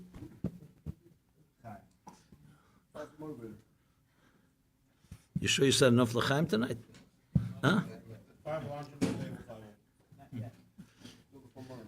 So that's what the Rebbe said. And when you think of it, that's the blueprint. That's the hirah. You have a hirah right there. Now, is this an answer that justifies or explains why? No, we don't know why. Moshe never got an answer why there's death. He just got an answer what you do about it. The Rebbe writes in a letter to a Holocaust survivor, a doctor writes to the Rebbe, it's an English letter, why did God allow the Holocaust? And the Rebbe responds, we don't know why, but we don't ask why, we ask what are we going to do about it. If we needed to know why, in order to serve God, to fulfill our mission in life, God would have told us why. Since he didn't, it means we don't need to know. And then at the end of the letter, something really unique. The Rebbe says, you may think I'm answering you a cerebral answer as if someone that didn't experience the Holocaust, but I too am a Holocaust survivor. And the Rebbe writes the following. He writes, I lost my brother and my grandmother and my brother-in-law and sister-in-law and brother-in-law and other close family members. So I'm not writing to you detached. Okay, again, you don't find this in every day, a letter from the Rebbe. Because there's something about doing it together. Now, I've shared this idea with psychologists, people in the secular world, and they're pretty much blown away by it. The idea that how the Jews survived almost 4,000 years, and we went through the worst of the worst, because we knew the cycle. There was a mystery to the cycle. And you never stopped and said, oh, I'm suffering and the story's not over. It's not over. The narrative is not over. Kashayana Esam, it says right in the beginning of Shmos, as they were afflicted, ken yirbe v'chen yifritz. Interesting statement. The more they were afflicted, the more they thrived and blossomed. I don't know, they say this about the Jewish people, some say it about women, that they're like a tea bag. You don't know how strong they are until you put them into hot water. So nobody wants to be put into hot water, and nobody likes pain. But how do you deal with it? The Rebbe Rashab writes that when the Alter Rebbe was in prison, he says, even though it's difficult to say this, but it was like a zayis, it was like an olive that doesn't produce oil until you press it. So he says it's difficult to say on the Alter Rebbe, but it was the pressure that brought out the best. So this is not a justification. We don't have justifications for tragedies or for pain, but we know what we have to do. I remember hearing from Rabbi Yisrael Meir Lau. I was friendly with him for many years, still to some extent. So the way he tells the story is that when the first time he came to America, he was a rabbi, the chief rabbi of Netanya, before he became chief rabbi of Israel. And it was right after the Yom Kippur War, and it was by the Rebbe in Yechidus. The first time he's in America. And the Rebbe asks him a question. He says, what's the mood like in Israel, in Eretz Yisrael? What's the mood? So he says the mood is very somber. In Yiddish, he says, Morosh Cheder, people are very depressed. because it was right after the Yom Kippur War. And in contrast to the Six-Day War, which was a euphoria, both in Israel and abroad, because the Israel won a war in 6 days, relatively very few casualties. Israel tripled in land, and it was a real miracle. It was very clear, a miracle. The Yom Kippur War, there was already arrogance and mistakes were made, and it was thousands of people that had casualties, unfortunately. And for a country like Israel, that was a serious number. So the whole, even though ultimately things turned around, Baruch Hashem, and Israel won the war, but it came at a pretty heavy price, and it was not exactly very upbeat. So he told the Rebbe, the mood is somber, and the words he used to the Rebbe, he said, mention fragen, was wird sein? What will be? Or in Yiddish you say, in Hebrew, ma'yeh, what will be? So the way he told me the story, at least, he says the Rebbe grabbed his wrist like this and said, Harav Lau, bei Eden fragt man nicht, was wird sein. Man fragt, was geht man tun? You don't ask ma yeh, you ask ma naseh. What are you going to do? Not what will be. A victim asks what will be, as if you have no control.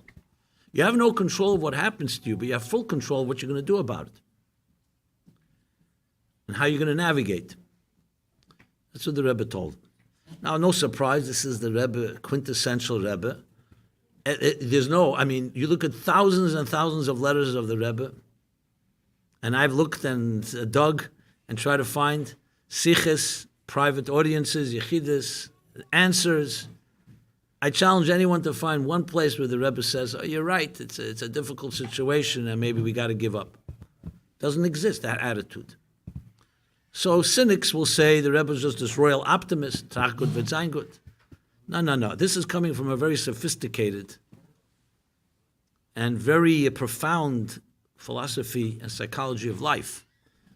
The Rebbe did not grow up in an easy life. You have to remember, he grew up first of all in Tsarist Russia, then Soviet Russia. His father suffered tremendously. He separated from his parents at a young age. We all know the aggravation of that. Went through Nazi Europe. I mean, we're not talking about a simple, When the Rebbe became Rebbe in 1950, then the Jews were first coming out of the hell of the Holocaust, and the first time there was some peace. And it's true, the Rebbe's leadership was, thank God, in a place where Jews were free to do as they wish, which posed other challenges, which we'll talk about. So it didn't come from this type of idealistic denial or escapism. It came from a profound sense of what pain and suffering is, and yet, what is the healthy approach? What are you going to do about it? The Rebbe, Friedrich Rebbe once said, says in the Gemara in Masechta Seita, the end of the chapter, end of Masechta Seita, it says, all the negative signs when Mashiach comes. There'll be chutzpah, there'll be this, all kinds of negative things. And then the Gemara concludes, Ein lanu li'shoyin ela al Avinu shebashamayim. And we have no one to rely on but God, but our Father in heaven. So everyone learns pshat. That's at least after all the negative things, we got ourselves a blessing. That'll be so bad that we have no one to rely on but God. The Friedrich Rebbe says that's also part of the curse. That instead of doing something, people will just say we have no one to rely on but God. What had happened by the Jews when they left Mitzrayim? They were stuck between a rock and a hard place. The Egyptians pursuing them, the sea in front of them. So they, as Jews always do, they break into philosophical argument. Some said, surrender, let's return to Egypt. Some said, let's go to war. Others, let's escape into prayer. And for the group, let's jump into the water. Seems like, is there any other option? No, doesn't seem like. Moshe turns to Hashem. Hashem says one word. Vayuso, move forward. Nobody thought of that one. I promised you that you're going to end up receiving the Torah. You'll ultimately come to Mount Torah. I promised you the promised land. Just go. Tomim tiyim Hashem alekecha. You were told something. Forge ahead. If you think about it, it's just a tremendous lesson in life. You'll say, 1 second, there's a sea ahead of me. You forge ahead. You never know what happens. See it through, and things happen. In this case, the sea parted. Nachshon ben Aminodov. But it's an attitude is not so much about what to do, it's about don't get paralyzed, that I can't do anything. You have to always move forward. Even if you make a mistake, it's better than being stuck in that place. So in that first sikha that the Rebbe delivered on that Shabbos 30 years ago, this coming Shabbos, the Rebbe gave a formula, first of all, dealing with this tragedy, and really dealing with all tragedies, and all issues, and all challenges that we face. And I think if we look at the Rebbe's sikhas this way, and Bechlal Chassidus, and Torah general Melosh Neirah, you can find these tremendous life-changing lessons. And it's interesting, I could speak for myself, that I find these lessons actually when you speak more to an audience that you didn't grow up with. Because there you have no choice, you have to explain it this way. When you're speaking to your own friends and colleagues, well, you got to say, okay, Vayichol Truma, also the Migdash, we use Hebrew words, and everyone takes for granted it's important. We go to shul and then we have the correctors of the Kriyas HaTorah, and it's all, but you got to get out of your comfort zone if you want to really apply things to life.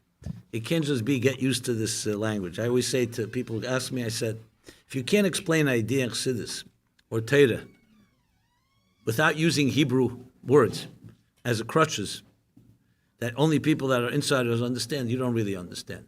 And people always argue, what do you mean I do understand? I just don't know that language. I said, no, you can't. If you can't deliver it in a way that's relevant to someone that's not like you, I apologize, but I don't think you really understand it. Because understanding means really making it come alive to another. So L'chaim, Feivel, thank you for giving full attention to me, someone, L'chaim.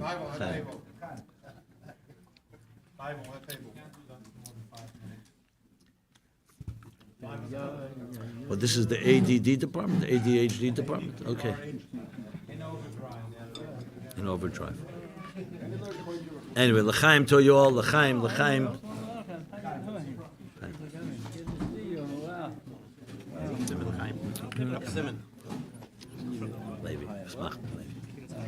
Do another niggin. Okay, how are you?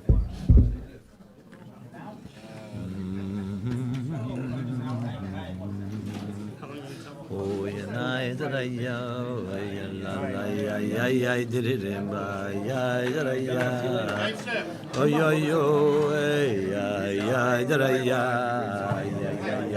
I did it in my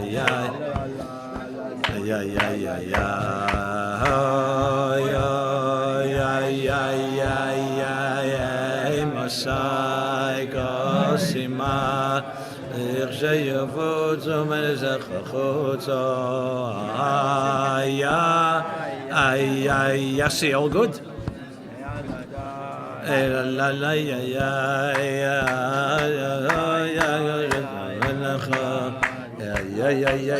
are you doing?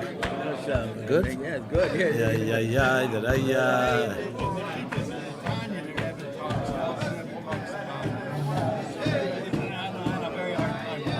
Yesterday?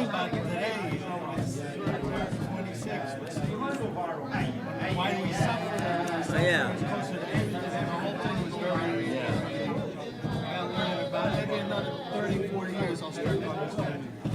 I'm teaching tiny these days, but I'm up to chapter 6 now. Not up to 26, another 20 chapters to go.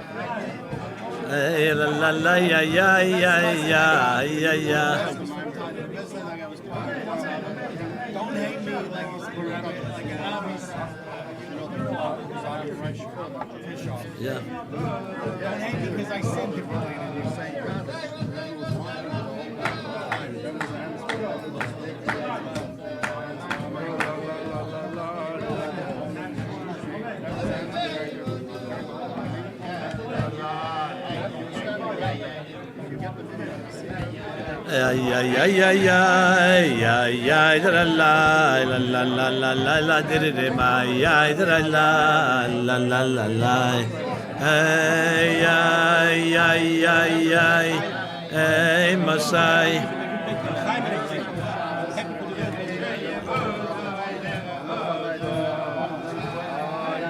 Thank you. Thanks for coming, Turner. I know you're having a good time, but should you go down? You're gonna get break from your wife. You don't want to go there to warm up? Florida? See your friends that warm up. Your wife is here?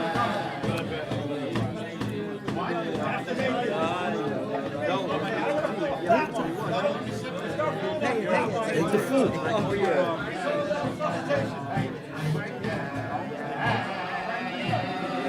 You know.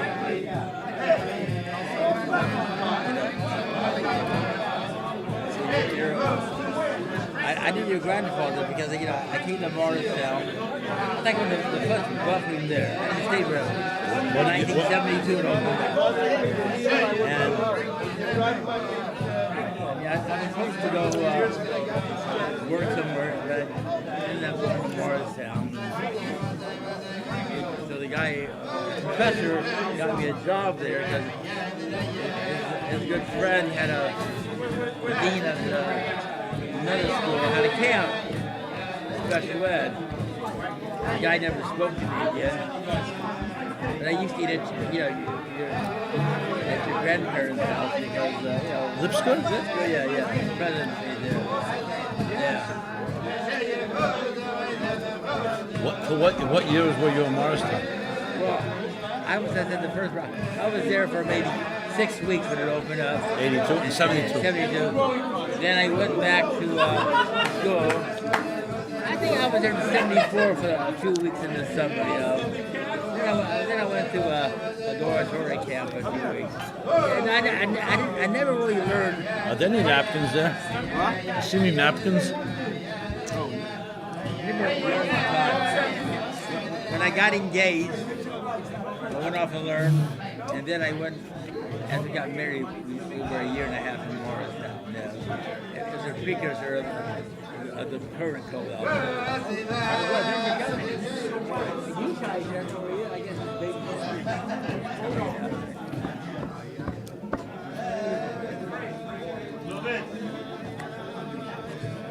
You want to say anything? No. Sure.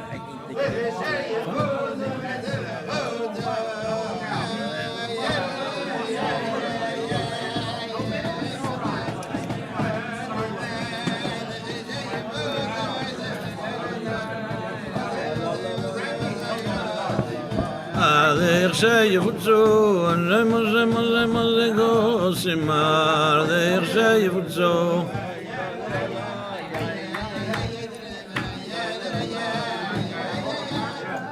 Yeah. How many do you need? Where'd you find? You found they found? You don't eat anything? That cinnamon, you don't eat? Just that? You don't eat anything? I'm fine. I ate some. It's all right. I'm managing. Let me ask you, do you ever do Shabbos for like, let's say I have a group of students I'm bringing to town a month. I have a group of students I'm bringing to town a month. Bringing them to here, Crown Heights. For a Shabbaton. So some. I can book you? Yeah. On your how do I do it? On your website? Either my website or send the contact info to Avital. She manages it. Avital White, his name is. Yeah, just text me or I'll be happy to send you this. Give me some hot dog. What do we have? Yeah, sure. No Just problem. just meat things. Yeah. So when are you here? It's Friday. Friday? Did they interview you today? Yeah, they did. They interviewed me too, yeah. Shlomo Chaim, Rifkin, yeah? Exactly. They interviewed you today? Yeah. Right before they got. We're here? No, well, they're supposed to get to my house, and then we're short of time. He's out with the Rebbe so at his house, yeah. Are all your children are here? Yeah, they all came in, yeah. They're all okay. They all came 2 in. boys, 2 girls. Right? Yes, yeah, right, yeah. Where are your girls living? One lives here, one lives in Baltimore. They work for, she and her husband both work for Cheder Chabad of Baltimore. What's her husband's name? Yishai Seal. Seals. And who's the other daughter married to? Simmons. So, oh, yeah, right. Yeah, I saw him Shabbos, yeah. Does, Feivel, you want to say anything? Huh? He's not a talker like that. Feivel. Shiraga Feivel. The whole world is waiting for you, Feivel. Final, you know you can't stop talking. Come on. But not on camera. Final, take out the tape and Final will stop talking. Final, 2 words. Final, 2 words. Not even 5-10 minutes, not a couple. Frankie, we're gonna ask for Simmons to talk, and then you'll stop talking.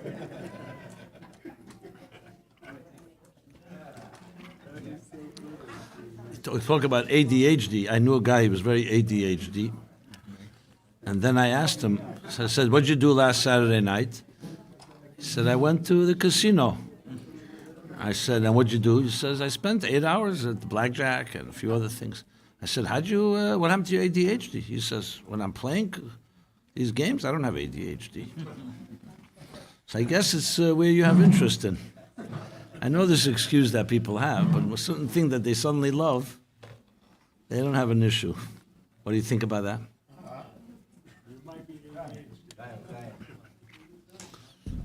It's called selective ADHD. I said, kedai. Okay, l'chaim, everyone. L'chaim. I just want to. Want to say something? L'chaim, everybody. L'chaim. I just want to remind everybody that we're very honored to have Rabbi Jacobson to bring for us. First of all, on a personal note, to see him in real life is a novelty. I think he's part of YouTube or a podcast, but now I see him, and he actually talks slower. It's a big schus for me. So l'chaim, Rabbi Jacobson, you should have a koyach, that you should continue giving you shirim online and podcasts. And Baruch Hashem. Some compliments here. So keep it up, and l'chaim, arichas yomim, shalom tov, all the brachas. Amen. Thank you so much. Very kind of you. And I just want to remind everybody that the Farbrengen is live, so those who are watching, they're invited to join us to say l'chaim, so l'chaim, to all my fellow shluchim and friends and Anash and everyone who's watching, as well as they're invited to join us with a contribution to the mikvah. You can give a big donation, or a huge donation, or a massive donation. Nothing will be, no big amount is too big, and no huge amount is too huge. So l'chaim, l'chaim. Good luck.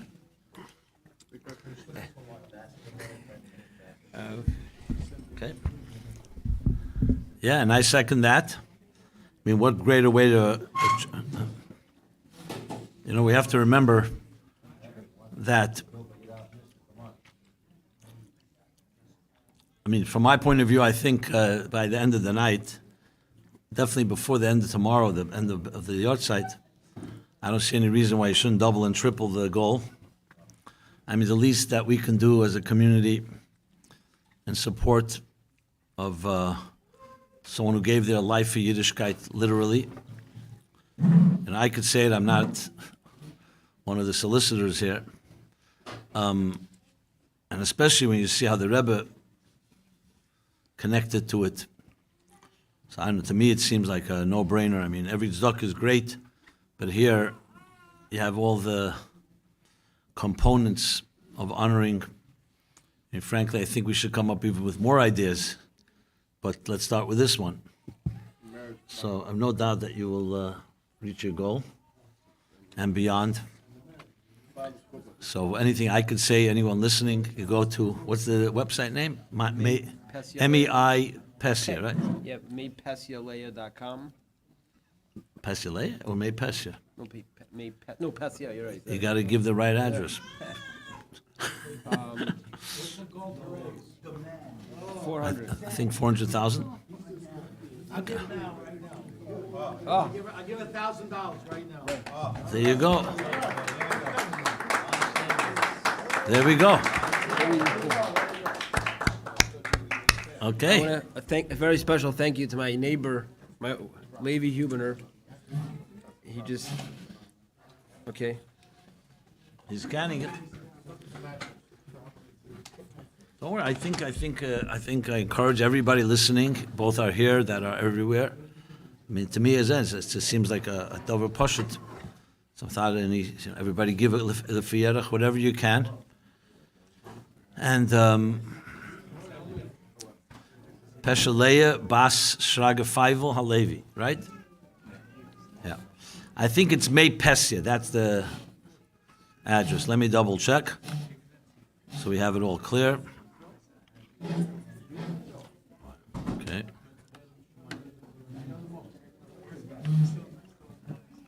Yeah. MEIPESYA.com. Good. So, we hope to soon hear from the Bachar, Feivel. Feivel. Your mother said that they lived in Crown Heights just for you to be able to learn Chassidus and be around the Rebbe. You hear that? So we're all looking up to you as a living example. So, Reb Chaim David before earlier spoke about when he quoted the Rebbe's Sikha, saying that the kedosha, the Balas Yahrzeit of tonight, tomorrow, lived in the shchuna, in the neighborhood of the Rebbe. He mentioned specifically the Shver, the Friedrich Rebbe. But obviously that includes the neighbor of the Rebbe. At the time, when the Rebbe said it, I think I mentioned it before, it's pretty obvious. Why did he mention it? Not just because she lived here. The question is why she lived here. And in her own words, why is she not living in Texas? Where if she had lived in Texas, maybe this wouldn't have happened, this whole tragedy. Not that we're second guessing, but she said she lived here because she wanted to be in the neighborhood of the Rebbe, wanted her children, Feivel and all the children, to be exposed to Chassidus, to the Rebbe. And she knew that's not going to be in Texas. She also, I think, mentioned in that conversation she had with her cousin, she says, and where else in the world can I live without driving a car? In Texas, I need to drive. Here in Crown Heights, I don't need to drive. Is that right?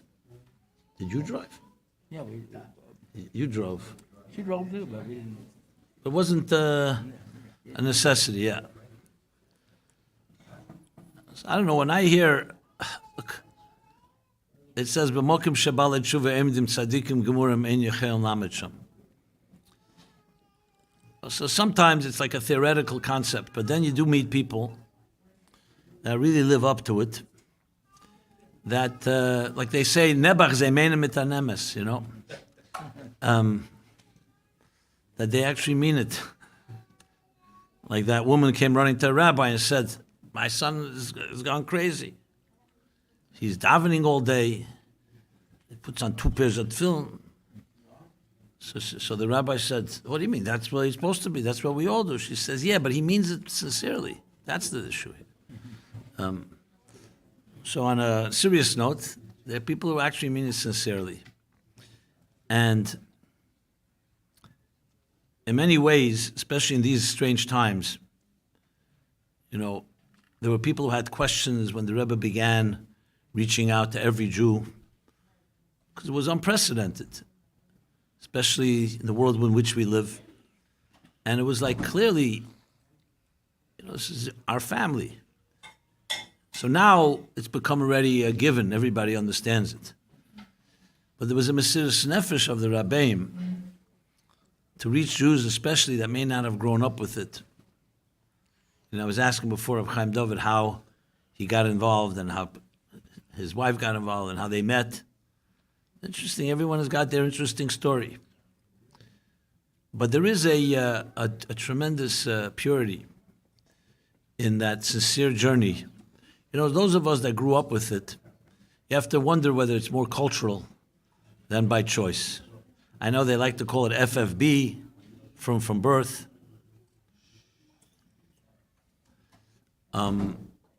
But what does that mean by birth? From birth means it's a culture. You grew up with it, and how many options did you really have? I'm not trying to criticize, but it's and what prices did you really pay? When a person actually changes their life, make a decision, and they are committed to it, there's something about it that is very awesome.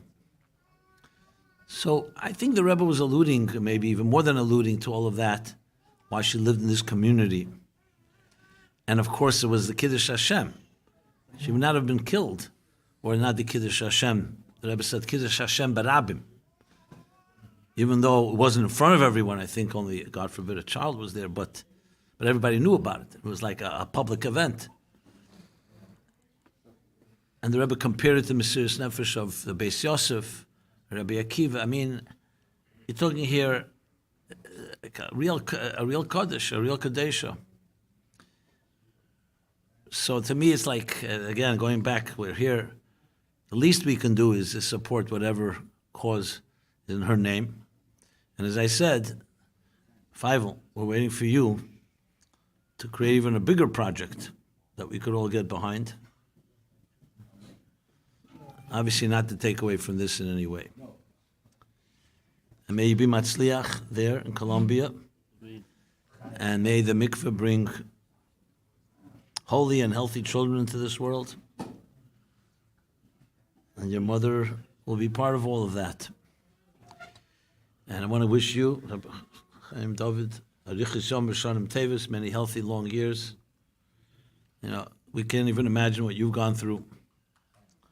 But you have beautiful children, and you and your wife, Hashem Yinkum Dama, did bring into this world greatness. And I don't know if it's a consolation, but at the end of the day, the Rebbe did say that the children will be taken care of. And they will be. And we will soon dance at Feivel's wedding.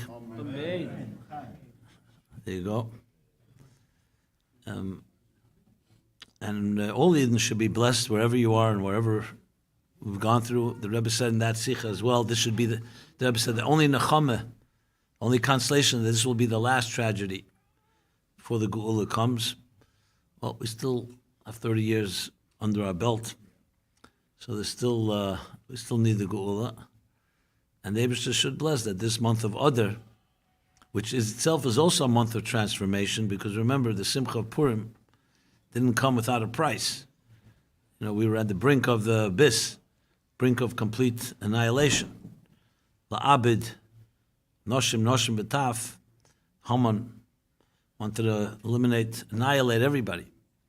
And that Nepachu, the whole thing transformed. So Adar is really a month not just of joy, of a joy that's transformed from the negative, miyogan l'simcha, from pain, from suffering to joy and celebration. You know, going back to the theme that we don't ask why, but we ask what can we do about it. I think another thing each of us can do in honor of Pesha Leah Lapine and our 30th Yahrzeit is ask ourselves exactly that. What are we doing? You know, you can imagine, because I do many different programs, especially Sunday night, I have my Life Chassidus Applied, so I get all the questions you can imagine. And all the questions, why are we still in the 7th generation, and why didn't the Geula come, and what did the Rebbe's promises mean, etc., etc. It's all good questions. I frankly don't have the answers to most of the questions. I know how to fake it, but even that I don't do. I don't try to do. I don't think we should have to answer all. I can't. To me, Gimel Tam is not a question, not an answer. It's a question. I don't need to find answers for it. Just like I don't have an answer why what happened 30 years ago happened, or why the Holocaust happened. There's no answers to these questions, and any answer itself would be quite disrespectful and even obscene to try to answer. But we have to ask ourselves, is what are we doing about it? I never saw the Rebbe busy with trying to answer. He was looking, what are we going to do? And unfortunately, many of us don't focus. It's much easier to ask questions and then go to sleep. What are we going to do? And everything has to always come down to that. You're suffering, you have grief, so take the energy, it's a lot of energy, grief, but it's negative energy, and channel it, build something. Go build something. I remember hearing in Tovshin Chof Hey, the year of the shiva, the year of the Avelis of the Rebbe for his mother. So I think it was Pasha Vayigash, the Rebbe spoke and said that when Binyamin met Yosef for the first time after 22 years, two brothers, same mother, Rachel, and we know the connection Binyamin and Yosef and how much Yosef loved him. They both fell in each other's necks and they began to cry. So Rashi from Medrash says, why were they crying? So it says Yosef was crying for the Bayis Sheni, which was in the land of Binyamin. He's crying for the Beis Hamikdash in Binyamin's territory. And Binyamin was crying for the Beis Hamikdash in Yosef's territory. So the Rebbe asked the question, why wasn't Yosef crying for his own Beis Hamikdash? And Binyamin crying for his, why are they crying for the other person's Beis Hamikdash? And you know what the Rebbe answered? So, this is classic Rebbe. He said, Eigene Beis Hamikdash, I'll say in Yiddish, then I'll translate. He says, Eigene Beis Hamikdash, was weinst du? Geh boy the Beis Hamikdash. Why are you crying about your own Beis Hamikdash? Go build it. You're crying for someone else's Beis Hamikdash, that's fine. But your own, what kind of crying? Go build the Beis Hamikdash, who's stopping you? Think about it. Now, crying has a place when you're crying for someone else. But if something that you're dealing with, go do something about it. Like I said before, only a victim asks what's going to be. What's going to be? I don't know what's going to be. Just to share a personal story, when I was bar mitzvah, it was Tovshin Lamed. My birthday is Hey Tevis, just for the record. I'm dropping some names.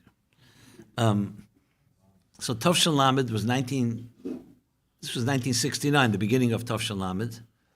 So I was bar mitzvah that year. So, a few months before your bar mitzvah, they stick a big 20-gallon hat on top of your head, start putting on film. You think you're a whole adult, a whole accomplishment. You're a whole, you're proud.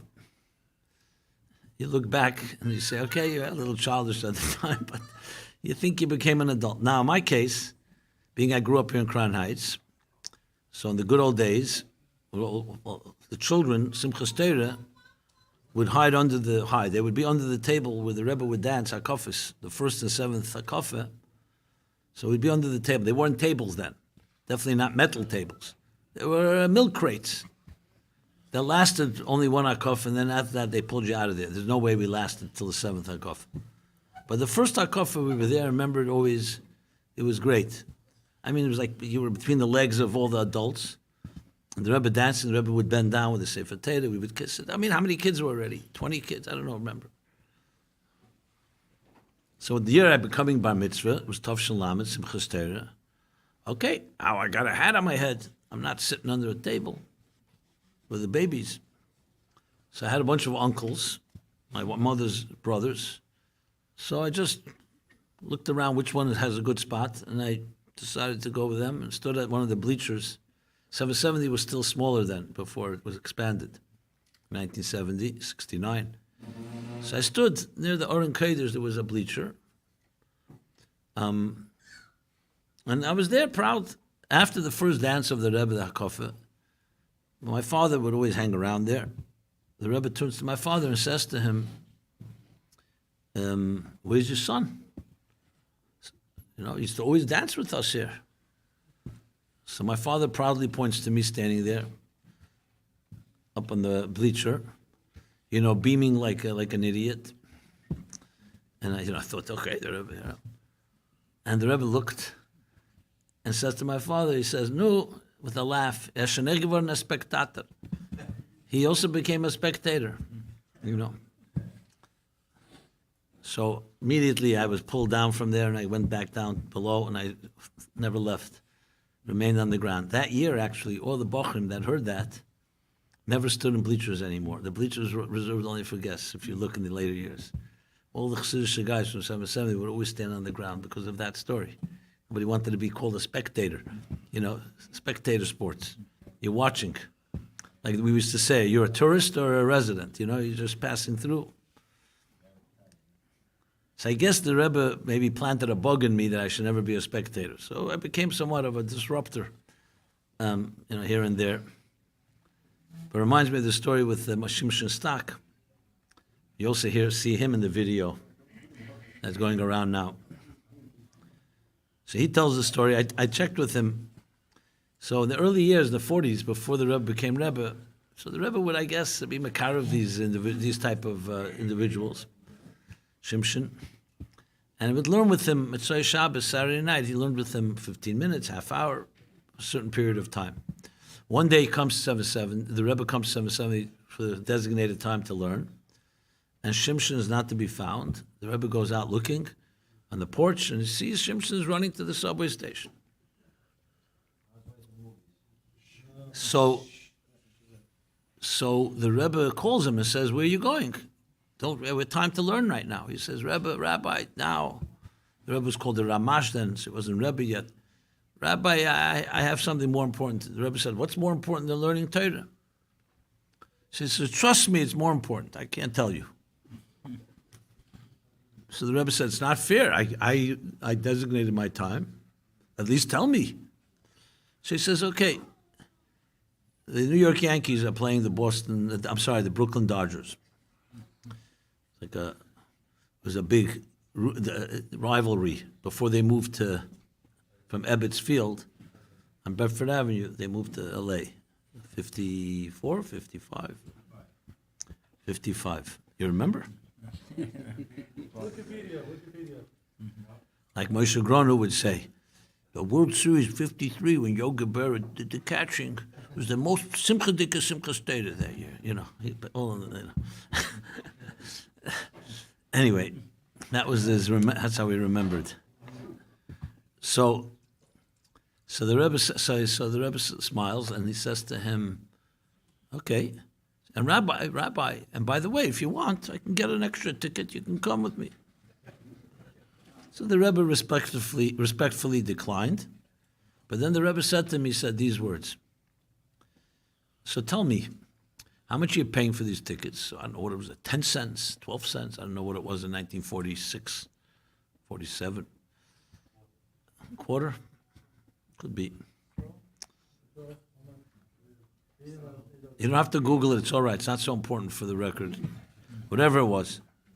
So you're paying this money, and what are you doing? You're going to watch other people play a game. I'm offering you for free to be a player in the game and not to watch others play.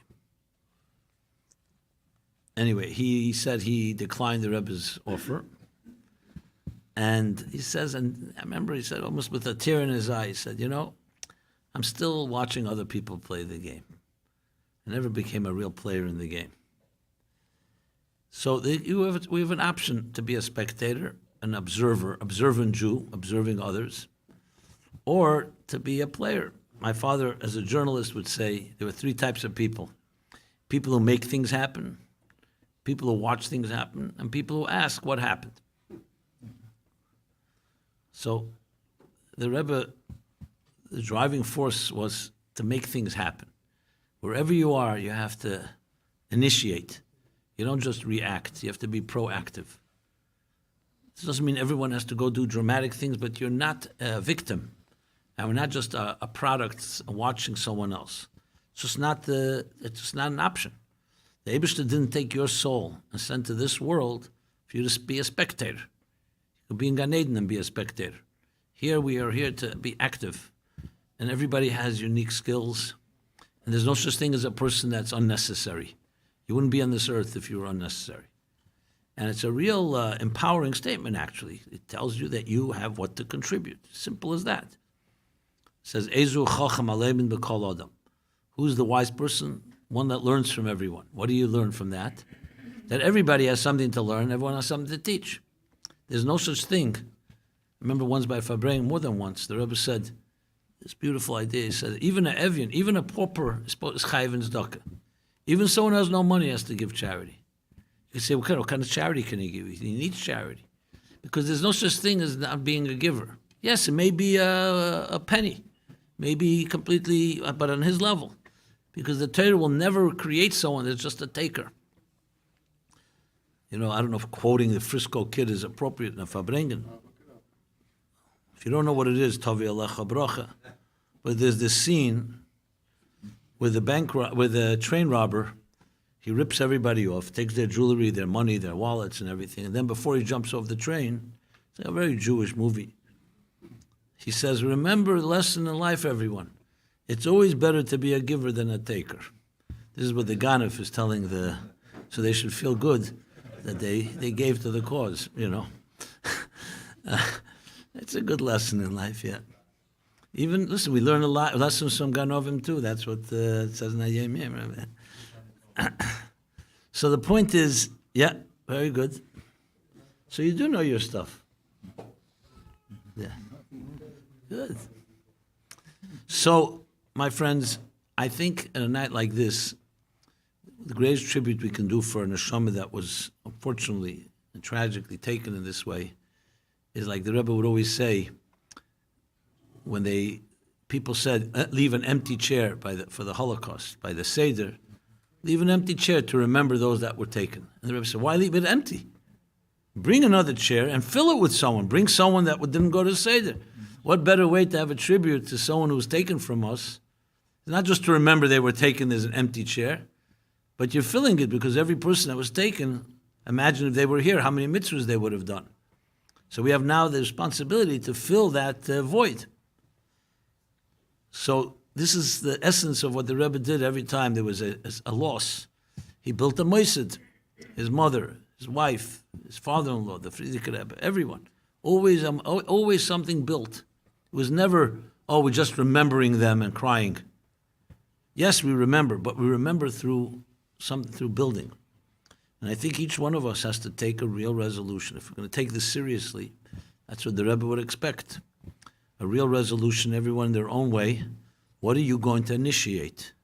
That's how change is created. It's not created by people watching and spectators and by observing and being on the sidelines. It's by initiating. And you have the power. Nobody can say, hey, listen, I'm not a leader, other people. That was never an approach that the Rebbe or any of the Rabbeim take. And the Torah doesn't take that approach. You're a chelik elokam emal mamish. God put you in this world. Every morning you say, Moedani, thank you for returning my neshama to me. And we say, Neshama shenasate b'tahirihi. My soul the soul you've given me is pure. You say it every day. You mean it or you don't mean it. That means that you have purity and you have godliness. And you have the ability to do anything you set your mind to do. The problem is we live in a world of victims, and we start believing the narrative that you're nobody, you can't do this, you can't do that, you can't do this. It's not true. The whole point of what the Rebbe taught us was you can do and initiate. Obviously, put their heads together, you come up with better ideas. But there should be no excuse. We should never be spectators, and especially now after Gimel Tammuz. And after Chav Zayin Adar, and when the Rebbe spoke about the stroke, was also in these weeks, 30 years ago. Gimel Shvat, which was like a month before Beis Adar. And he said when a Rebbe suffers a stroke, the job is those that heard him speak have to now become his mouthpiece. That's what the Rebbe said. It's actually what drove me to write Torah Meaningful Life, because I was one of the listeners to the Rebbe. That was my job, was to repeat the Rebbe's words. So what better way to fulfill what the Rebbe says than to write a book, present his teachings. All of us are the Rebbe's mouthpiece, arms and legs. The Rebbe told my father-in-law, on his birthday in 1951 it was, he was in Elul, in the end of Elul. So it was the first year of the Rebbe's leadership. My shver went in, he was a bocher then. Heske Gansberg, and he asked it, and the Rebbe gave him a bracha, and he said the following words. I thought it's just a tremendous blessing. I give it to everyone on their birthday. I think it's excellent expression. The Rebbe's expression. He says, the Eibishter soll helfen. As a Teil von den Jahren was the Rebbe gewollt eisführen in der Welt, soll sich eisführen durch dir. That God should help, that part of the things the Rebbe wanted to accomplish in this world should be accomplished through you. That means each of us has that capacity. And today, more than ever, because now you can't, as I said earlier, when the light is shining, okay, the Rebbe lifted people on his wings, and he just inspired, and it didn't take much. The Rebbe made with his hands, and people danced. How much Aveda did it take already? Today, you can't just do that. You can't just depend on and rely on that. Today, we have to rise to the occasion. And especially when a day like this. So a void is always meant to bring more action. The Rebbe told the doctors in 1977 when he had the heart attack, that is the void, the vacuum of the needle that draws the blood. So vacuums are meant to create much more power. And that night, that Simchas Torah night, when there was a Farbrengen and the Rebbe was not there, the chair was empty. Those of us remember it. It was so sad, because it was the first time the Rebbe did not sit in his chair by Farbrengen. It was like unimaginable, actually. And the Rebbe gave over that word, and he asked, Rabbi explained it, that a vacuum, when the seat will be empty, you'll remember me. So the vacuum is meant to actually create a more intense appreciation, not meant to just say, okay, it's empty. And we are here to now fill that vacuum. That's our job. You say, Hamokim Yenachem Eschem. The Rebbe explains why Hamokim, what's Hamokim? Why is God referred to as space? Because that's what's missing, the space of a person. Their chair is empty. So the best way is you fill that by saying Hamokim Yenachem, that God should fill that space. And it's our job to fill the space by the things we do. Children, of course, and all of us who are Bashgacha Pratis, we're part of this community. We're aware of what happened. You see the video going around now? I mean, just look at the Rebbe's face for 20 minutes, almost standing on Kingston Avenue. And, you relive it. So as painful as it is, as I said, that pain has to be translated into action. So for me personally, I feel that I'm thinking about it. I'm thinking, not just thinking, what can I do to initiate something? Obviously, this Farbrengen is important, but also actions. What can we do to push the needle, to move the needle, as they say? I know it's very easy to succumb to this type of resignation. 30 years passed. What do you think you're going to do? What do they say? The sign of insanity. You do the same thing and expect different results. So don't do the same thing. I have my favorite line that I use. I don't know whether I made it up or I heard it somewhere. I don't remember now. But it's like you think what you thought, and you do what you did. And if you think what you thought, and you say what you said, and you do what you did, what are you going to have? What you had. It's a mathematical certainty, right? If you want change, you have to initiate change. You have to think differently, you have to speak differently, and do something differently. And that's how we have to think. So yes, it's not 30 years, just 30 years. I remember there's a letter from the Rebbe, Rosh Chodesh Shvat Tovshin Yud Aleph. So it's like almost a year from the Yahrzeit of the Frierdiker Rebbe, Yud Shvat. So Rosh Chodesh Shvat, the Rebbe wrote a short letter. And he writes, this line is like a devastating line. He says, Over Kayitz, the summer has passed.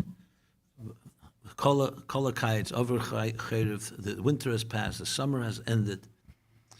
Vesazman, or Zarogil, or Zateva, I think as Azman, and time, time does its thing. Makes you forget, and you become complacent. When you read that line, it's like, right in the moment, obviously, of Yud Shvat Tovshin Yud, everybody is very affected.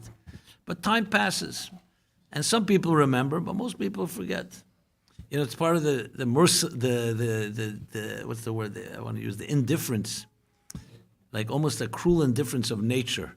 And in this spot right here, sometimes I walk into 770, and I walk at the spot where the Rebbe stood and danced or farbrengt, and you look at the spot right now, the spot doesn't tell you, it doesn't say here, and if you're not a person that necessarily of spiritual eyes, you don't necessarily feel the kedosha.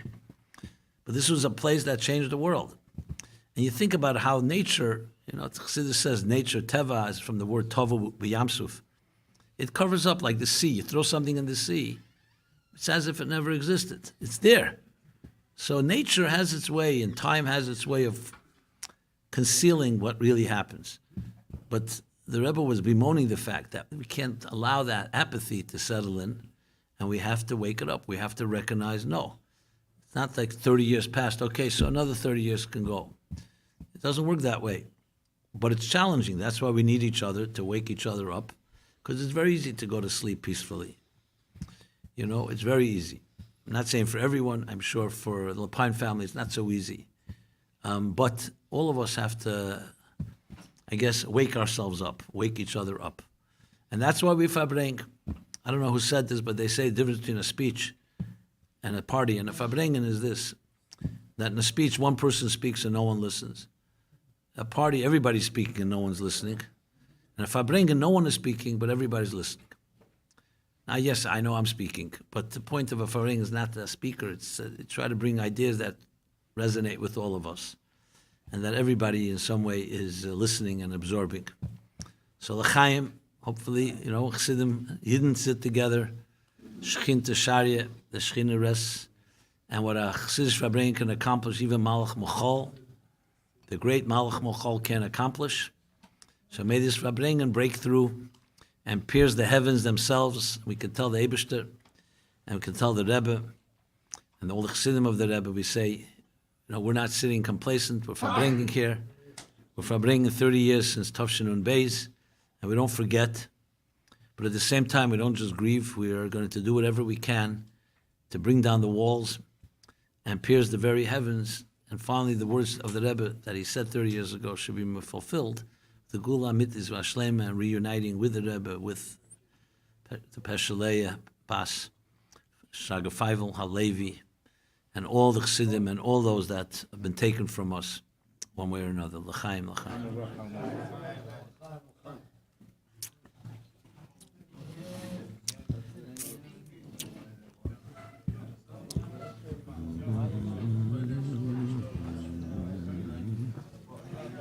You did it, oh, you did it, you did it, you did it, you did it, you did it, you did it, you did it, you did it, thank you. Oh, you did it. Huh? Oh, Ken, Tada. How you doing? Sure. Great to see you. Oh, you did it, you did it, you did it, you did it, you did it, you did it, oh, you did it, you did it, you did it, you did it, you did it, you did it, let's do a song and then we'll see. Yeah, thank you. There was a video, thank you. Hashem. It's not easy, this type of. Oh, you did it, oh, yeah, you did it, yeah, you did it, yeah, you did it, yeah, you did it, you did it, oh,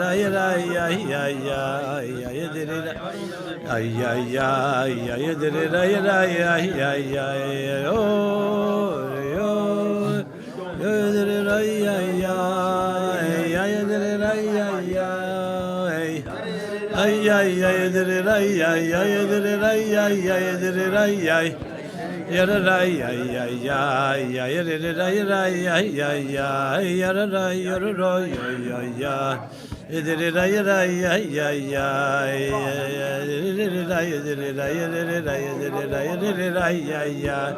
you did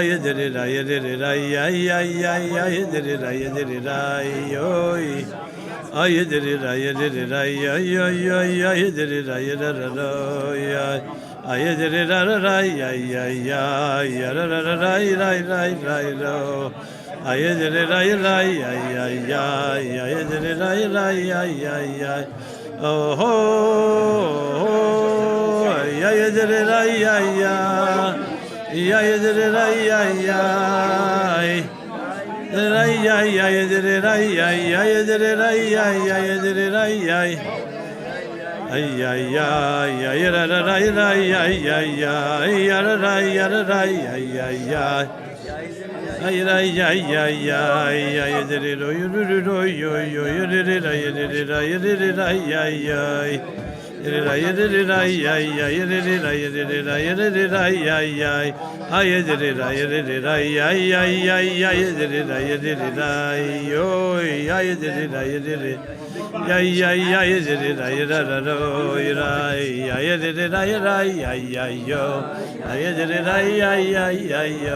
did it,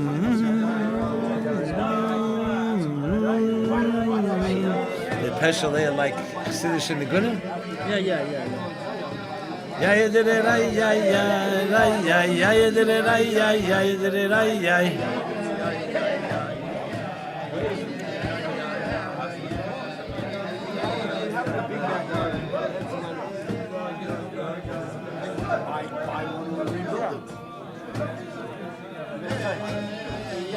Your brother didn't get back to me. Should we continue or should we end it here? Huh? A little longer? I don't know. You lost material? Material is not the problem. I know. The problem is when we have that tension of people. How are you? Someone told me there's a lot of people watching virtually. Yeah. A lot. Yeah, you should have a lot of people, yeah. I was watching it. That's a good thing. It was good, the stream is good, clear, the sound is good, everything. Great. That's why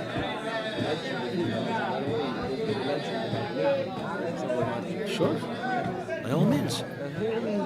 You know, she liked the future business because she used to,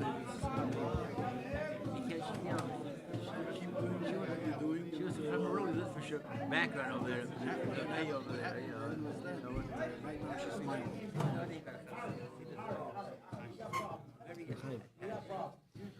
Chaim. Go ahead. L'chaim.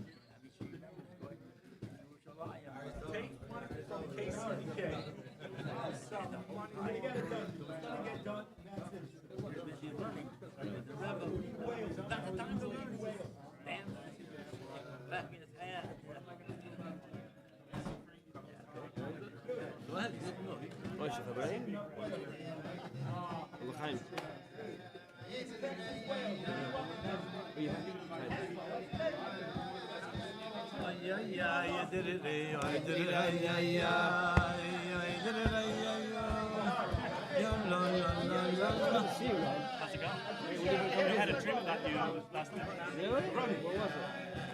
You're from Reagan. I didn't even know you were talking. Hey! How you doing, man?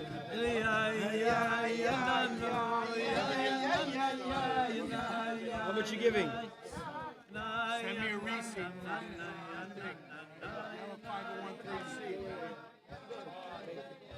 Yeah, right. How much you giving?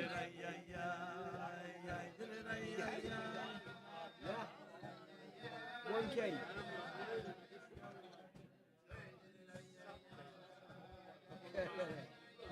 L'chaim.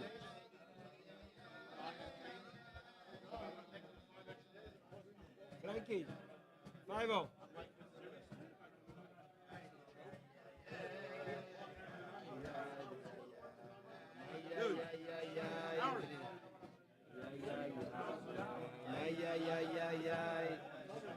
I thought this. I'm confused because Rebbe in the basic Turma is all about Zahav, Kesef, and Cheshes.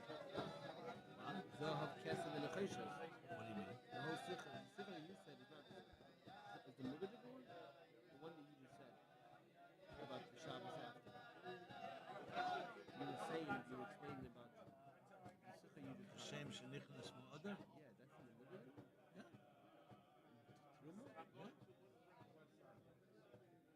I thought Truma is all about Zahav, Kesef, and Cheshes. That's later. At the beginning it starts with. Rebbe says every Yid has to be rich like Ashmi. It's another part of the Sikh, yeah? You'd rather Rebbe to be rich. Yeah, but at the beginning he talks about Hashem, yeah? I only remember the exciting parts. Only you remember money, okay, but the Rebbe didn't just talk about money. You have a Tafshin and Beis. Yeah, for sure he talked about it, I remember. I wrote this in, yeah. I did, it was very nice, yeah. Do you have the others of the Sikha, the Rebbe said? Yeah, the Rebbe edited everything, yeah. 5-0. Say a little Chaim Say l'chaim to the virtual world. Come here. To the virtual. Come over here, Here, sit over here. 5-0, come here. Come sit here, come sit here. 5-0, come sit here. You say l'chaim, you give a bracha. Say Chaim. You don't have to, come here. Nothing as whole as a habit. Speak from your heart. Come here. I'll interview you. Come here. Okay. Shh. The B'char, 7 years old. Schlagefeivel? Schragerfeivel. HaKoyen. Yes. Schlagefeivel HaKoyen. AKA Bchor. Frankie. He was 7 years old 30 years ago. Yeah. We verbringen on Shabbos, beautiful. That was a good verbringen. Yeah, speak from your heart. It's your mother. From my heart here. Say something to your mother. What would you say to her? We got mic problems. That's first of all. Hopefully. All right. Can we get? How do we get the mic? Testing 1 2 testing. Testing 1 2 testing. How can we do? One second. Testing. We get rid of this echo. That's what I'm saying. You know, you gotta get. It's too much. I don't know what I gotta get my Bluetooth off. Is that the problem? No, I'm kidding. Go ahead. Hey, what am I gonna say? L'chaim, obviously. Yeah. This is yeah. Okay, just speak. It'll be We're good. live. We're live. That's the main thing. The main thing is we're live.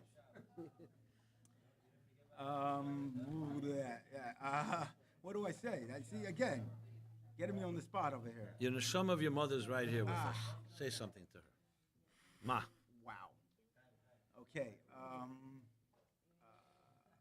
What do I say? I say is that, as the Rebbe said, when the Rebbe said the sichos, what did the Rebbe say? The main thing, what I don't know, what I stuck out was that, I don't know, you go year after year, or was it month after month, whatever it was. I mean, I don't know. Second after second, the goal is Exactly. continued. Yeah. I mean, exactly. I mean, testing 1 2 testing. I don't know. I mean, exactly. The main thing is we gotta shout at Masai, right? I mean, that's about it. I mean, yeah. No, seriously. That's what the I mean, as he said, the Rebbe said he went second after second, whatever it was. I mean, the Rebbe went through a time period kind of thing, situation. And yeah, l'chaim. How do you feel after 30 years? How do I feel? Yeah. Thank God, I feel pretty healthy. No, You're hungry? You said? I know. I said I feel healthy. Thank God. Okay. Good. No, exactly. Wow. I feel that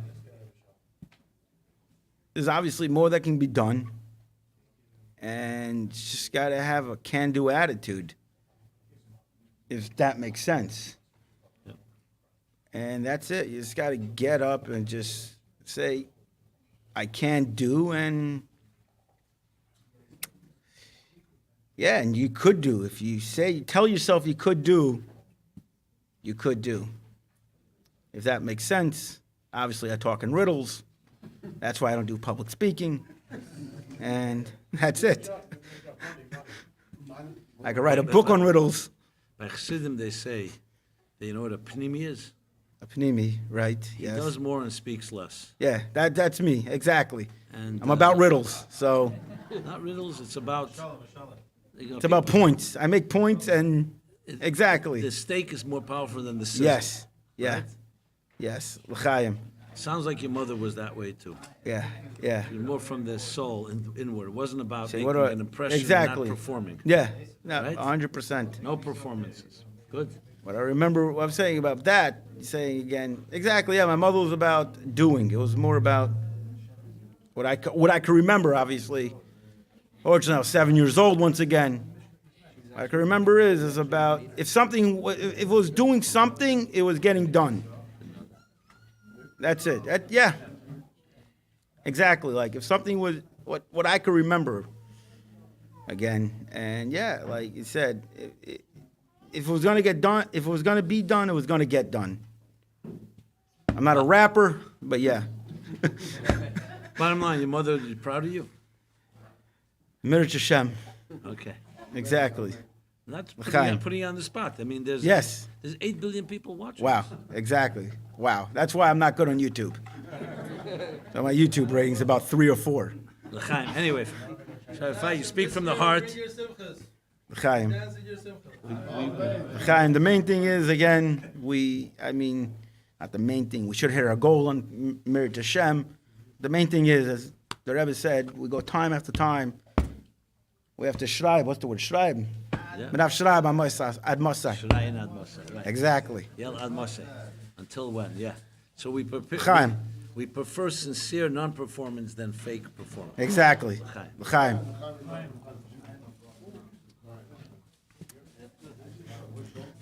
Beautiful. Exact. See? Not too bad, not too bad. And I'm still on camera. Yeah. Exact. I'm good on camera, you're saying.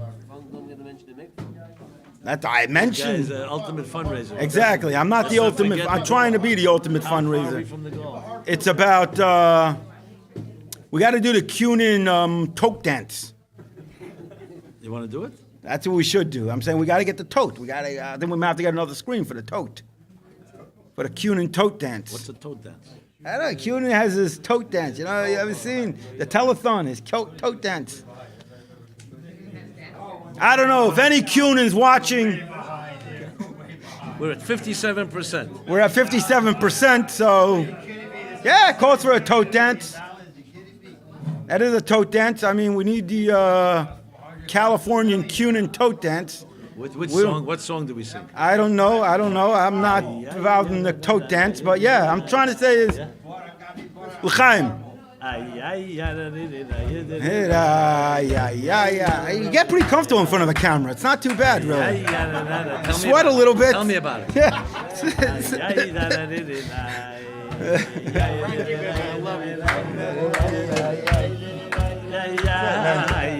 Chaim. Hey. Wow. I got a mic in front of me. This is.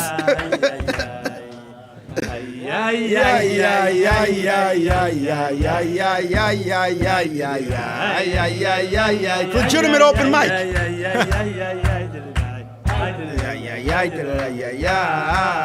Wow. It's a lot of pressure. You passed the audition.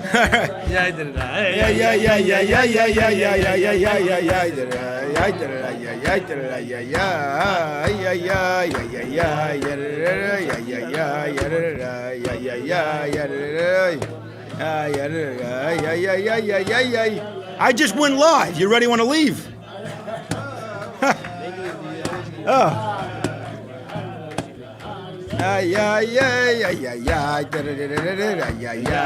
We got to get a zoom in of the tote. That's what it's called. I don't even know what it's called. I could have just made up a word, tote.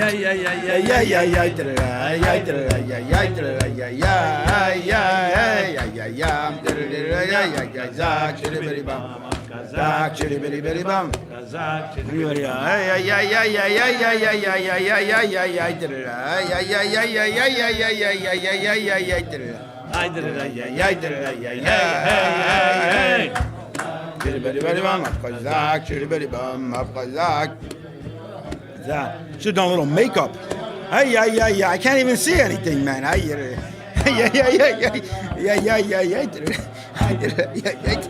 So I'm saying, man, I'm not good live. Wow.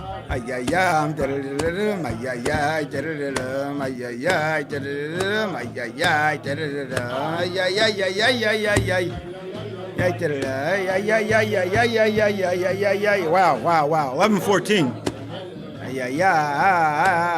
NYC.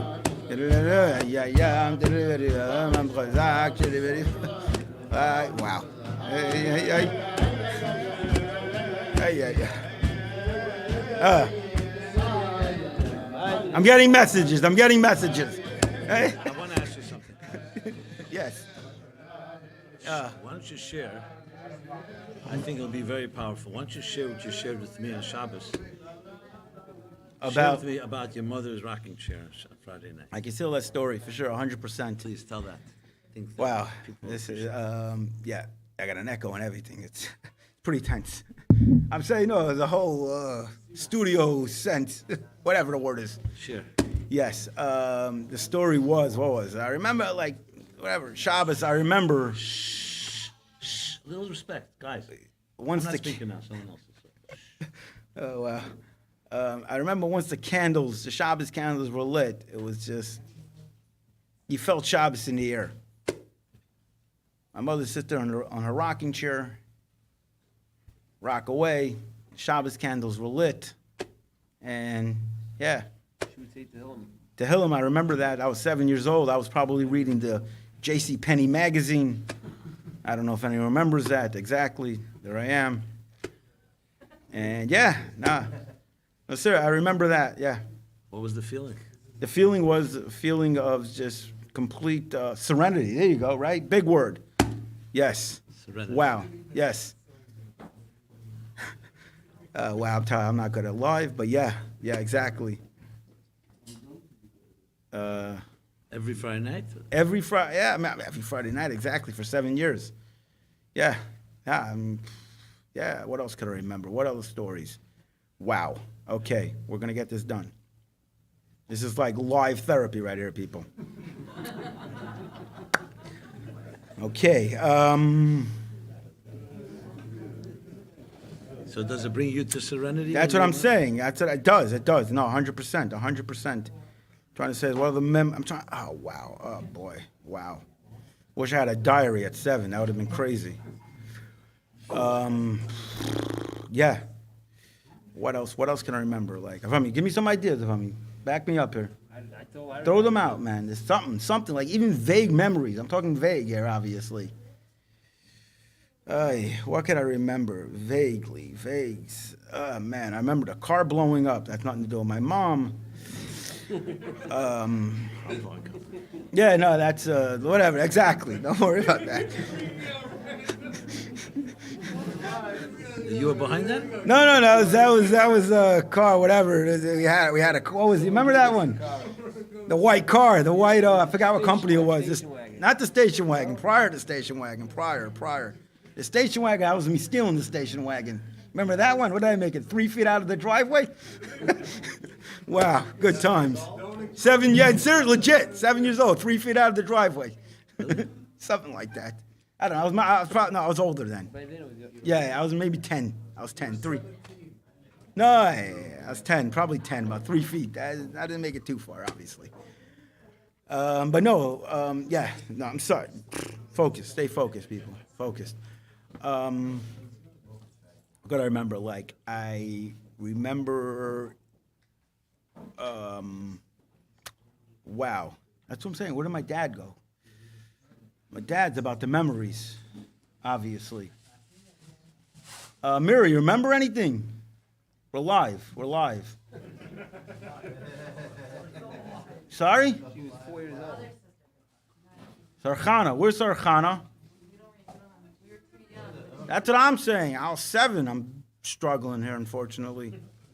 Okay, it's good. Tati. You don't have to struggle, don't worry. Fine. No, I'm saying it's not about struggling. It's about, you're right. It's good. This open mic thing, I like it. What's the name's idea? Original? You're starting to get used to it. Yes, it's good. Okay, good. I don't know if the people watching are getting used to it. That's the question. Whatever, obviously. Tonight, everybody's heart is with you. What can I remember, man? Wow. See, oh. Remember the Rebbe after? Do you remember? What? Do you remember the Rebbe? That's another point. Remembering the Rebbe. I remember going to the Rebbe. Like every time I went, what do I remember about going to the Rebbe? Also, again, 7. I don't know. I remember, obviously, whenever you felt, obviously, a one-on-one connection. I was like, the Rebbe just beamed right through you. You felt it. Well, let me tell you my reaction to what you said. I think, I remember, obviously, my dad used to say, tell the Rebbe it's your birthday. What was I? I must have been, let's say, 6 then, right? I'm struggling here. Imagine there.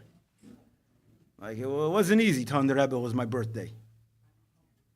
What were you saying now? That was that. I was saying, when you share it with me and now you share it again, it symbolizes that your mother, she entered in the zone of Shabbos. It was like a different world. Yeah. A different reality. She was like a true nature, natural peace. Like you said, serenity. That's what mikveh does. That exactly. Thank you. That's the idea of the mikveh. Thank you. The idea of serenity. 100%. And that is why, am I? So let me just say some concluding Leah. things since No, it's no, live. I'm going to say 100%. No, some. no. I'll say Right. some concluding. 100%. So let's every Farbrengen, like Atkan Akofa Aleph. We don't end Farbrengens. We just take a small break between one Farbrengen and the next. So I want to share just on a concluding note, in the honor of your dear mother, Pesha Leah Bas Shraga Feivel Halevi, 30 years. That we are all, our hearts and our souls are with you, as the Rebbe's heart and soul is with you, and we're all committed to do whatever we can to make sure this mikveh is built. Everybody will do their part, no doubt. But beyond that, all the achlotas tevis, all the resolutions that we take, good ones, in the spirit of today's day, to me really redeems that which happened 30 years ago and all that transpired with the Rebbe's involvement. And there's only one way to go, and that is to make our lives and the world around us a better place, to do what we can to bring Mashiach, in your mother's words, that's the fad, that's the Hashtag. the hashtag, the center of existence and purpose of it all. Exactly right. And that each of you shall continue to be blessed and continue fulfilling each of your missions. All four of you, all four children are all here. Yeah. Sarkhan is here. Yes. Oh, she Come. And of course, your father, Chaim David, should be blessed to be able to do his work for many long, healthy years. And all of us that have gathered here, both physically as well as virtually, because the Rebbe would always say that the last thing you want is dvorim betelim, wasted words. And the way we counter that is by bringing it into action. Talking about initiating. Every one of us has the power to initiate something. So here we have next 24 hours, a special day, on a neshama that was ripped away from us in this horrible fashion, to honor her with achlot, anything you do. In Torah, Aveda, Gemilas Chasadim, the three pillars, either learning, not either, learning plus something in tefillah and davening, plus in something in mitzvahs or Gemilas Chasadim, kindness, acts of kindness, Avos Yisrael. So we should all make something do something special this next hours, and know and do it in honor of Pesha Leah and her neshama, Pesha Leah Bas Shraga Feivel. There's no doubt that when we immerse our souls in this spiritual spa is an acronym for study, prayer, action. Teira Veidim Los Chasad. Okay, that when we do that, first of all, nurtures us and nurtures all those around us.